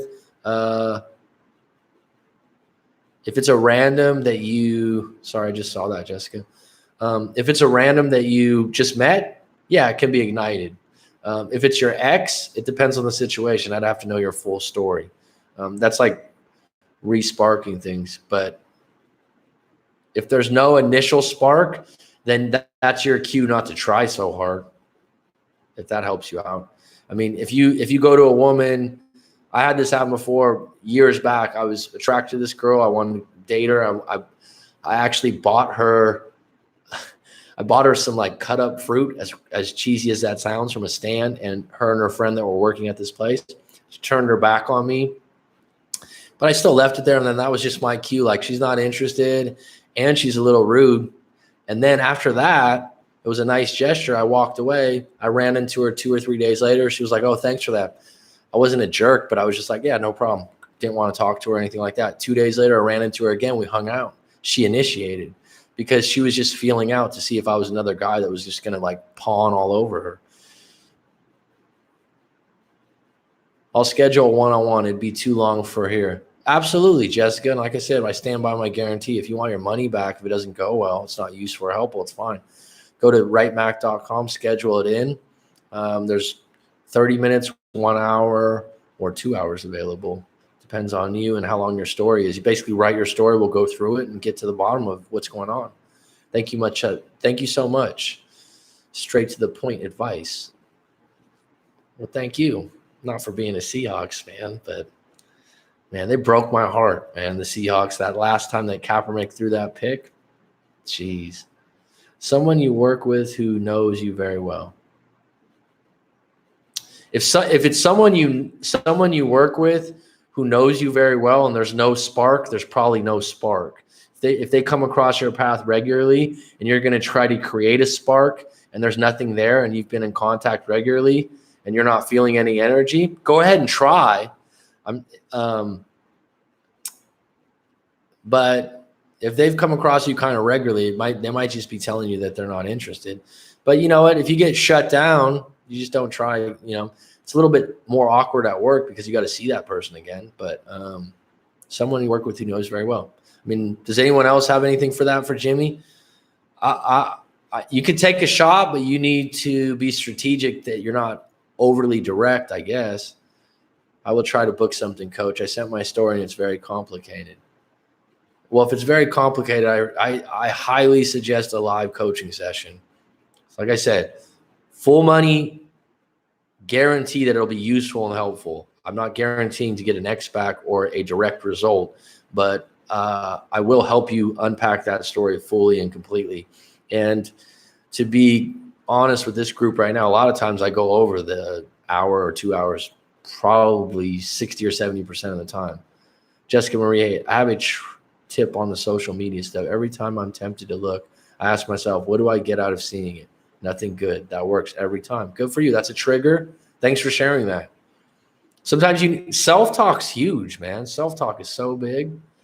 Jimmy, do you do it via WhatsApp? No, I do have WhatsApp. I've done WhatsApp once. Thanks for that. Yeah, thanks for that. That Seahawks moment. Do you know the dude you work with? Do you know if the dude you work with is single? Jimmy.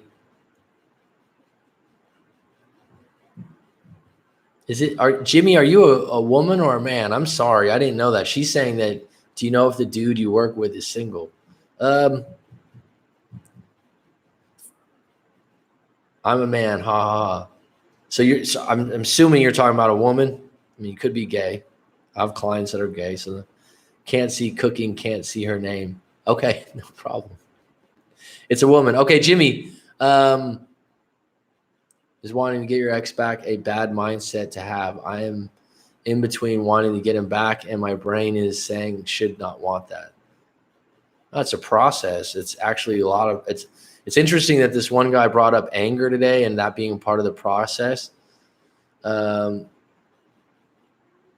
So you're in an in-between gray area right now and you're dealing with it. And the next step is from no contact is maybe saying like, all right, now I can kind of do things on my own. It's not necessarily a bad mindset. I think it's out of your control right now. And it's a process of staying strong and being tough, but you don't want to get back with someone that doesn't want you and is actually seeing other people in your case.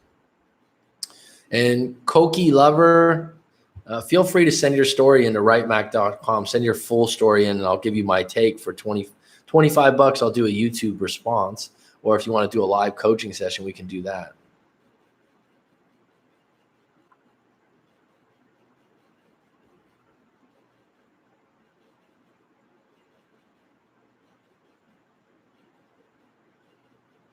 Hi, Max. Someone's using my... That's weird. I didn't write hi, Mac. Did someone hack my show? Cool, thank you. For the dude at work. Okay, right on, Jason. You're using my name. Laugh out loud. You're hacked. Yeah. Funny.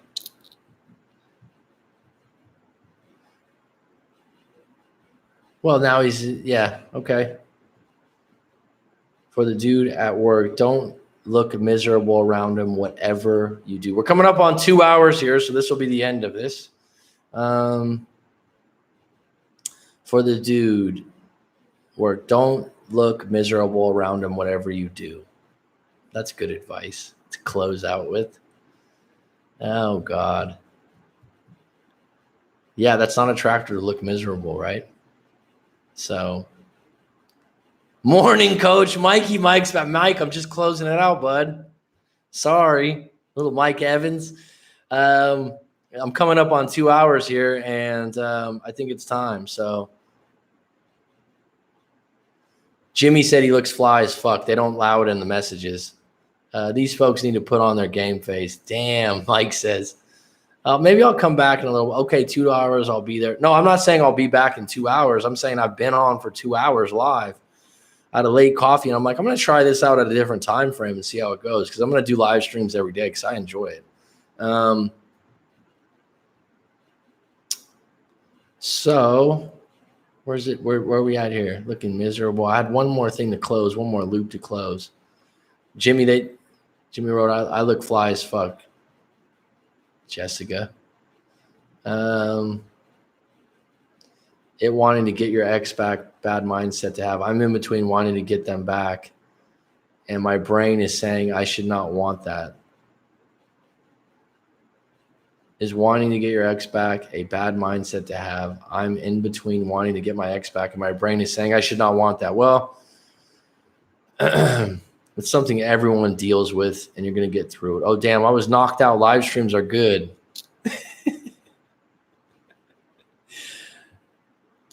Glad you did this live stream late. I'm finally able to tune in. Cool, man. That's why I did a different time. Maybe I'll do them 2 times a day. I don't know. I really enjoy it. When I have the extra time, it's fine.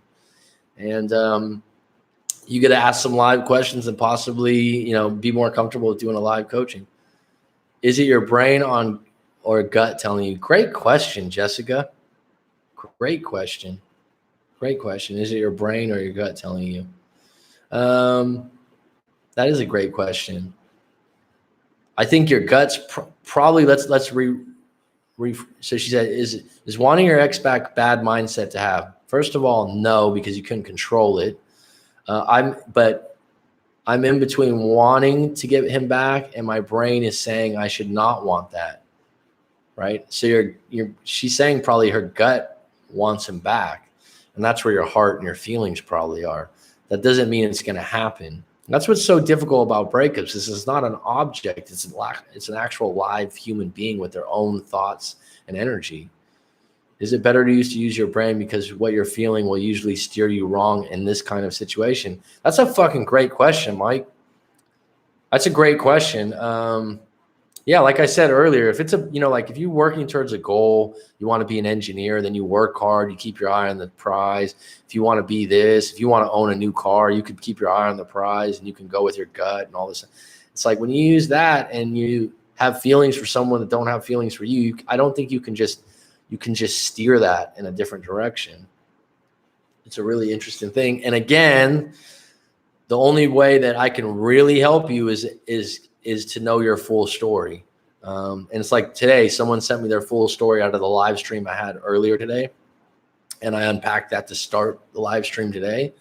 And as you can see, if you were here from the beginning, which I think there might be a couple of people, from that story, it's much different than just asking me a little question. If you ask me like a small question compared to sending me a full story that I unpacked, way different response, much more tailored, much more detailed. And I think much more therapeutic for the individual, actually, because they actually get to see what they're actually thinking laid out on the table. All right, I'm going to close this out right now, and I'm going to say thank you to everyone. And I think that this has been good. I'm definitely going to start doing this more regularly.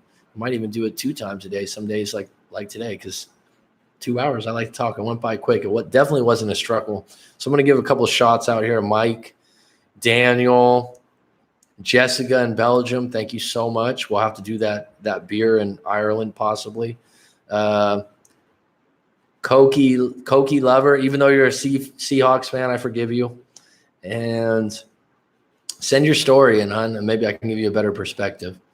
Hippie chick, I think your takes were popular, so keep coming back possibly. And I hope that you find that bar in Bangkok, because I think that'll suit you down to the boots. Daniel, thanks for having an interest in my book collection. Majid Balawi, I didn't really hear from you, bud. Jimmy Lee, go ahead and send your full story in, because it seems like you got a lot more to talk about and you don't want to share it too much. Brand new Skinner, or just Skinner, thanks for being a part of this. I appreciate it. Butt Gone, Singapore, man, thank you so much for being a part of this day. Melted Blue, I think you might have started things off. Thank you so much. And anyone else I'm missing here? Hooper 502. I think you might have been first, Mr. Hooper. Yes, you did. And you were shooting hoops. Healing Hearts out. Tyler Rose, if you're still out there, grinding on that run. Right on, bro. I'm going to close it out with this. Talk to you later, T. Rose. I know we'll have a chat soon, sometime this week or next week probably. So if you guys want to visit rightmac.com, send your story in, go ahead. It's been a pleasure. Talk to you again soon.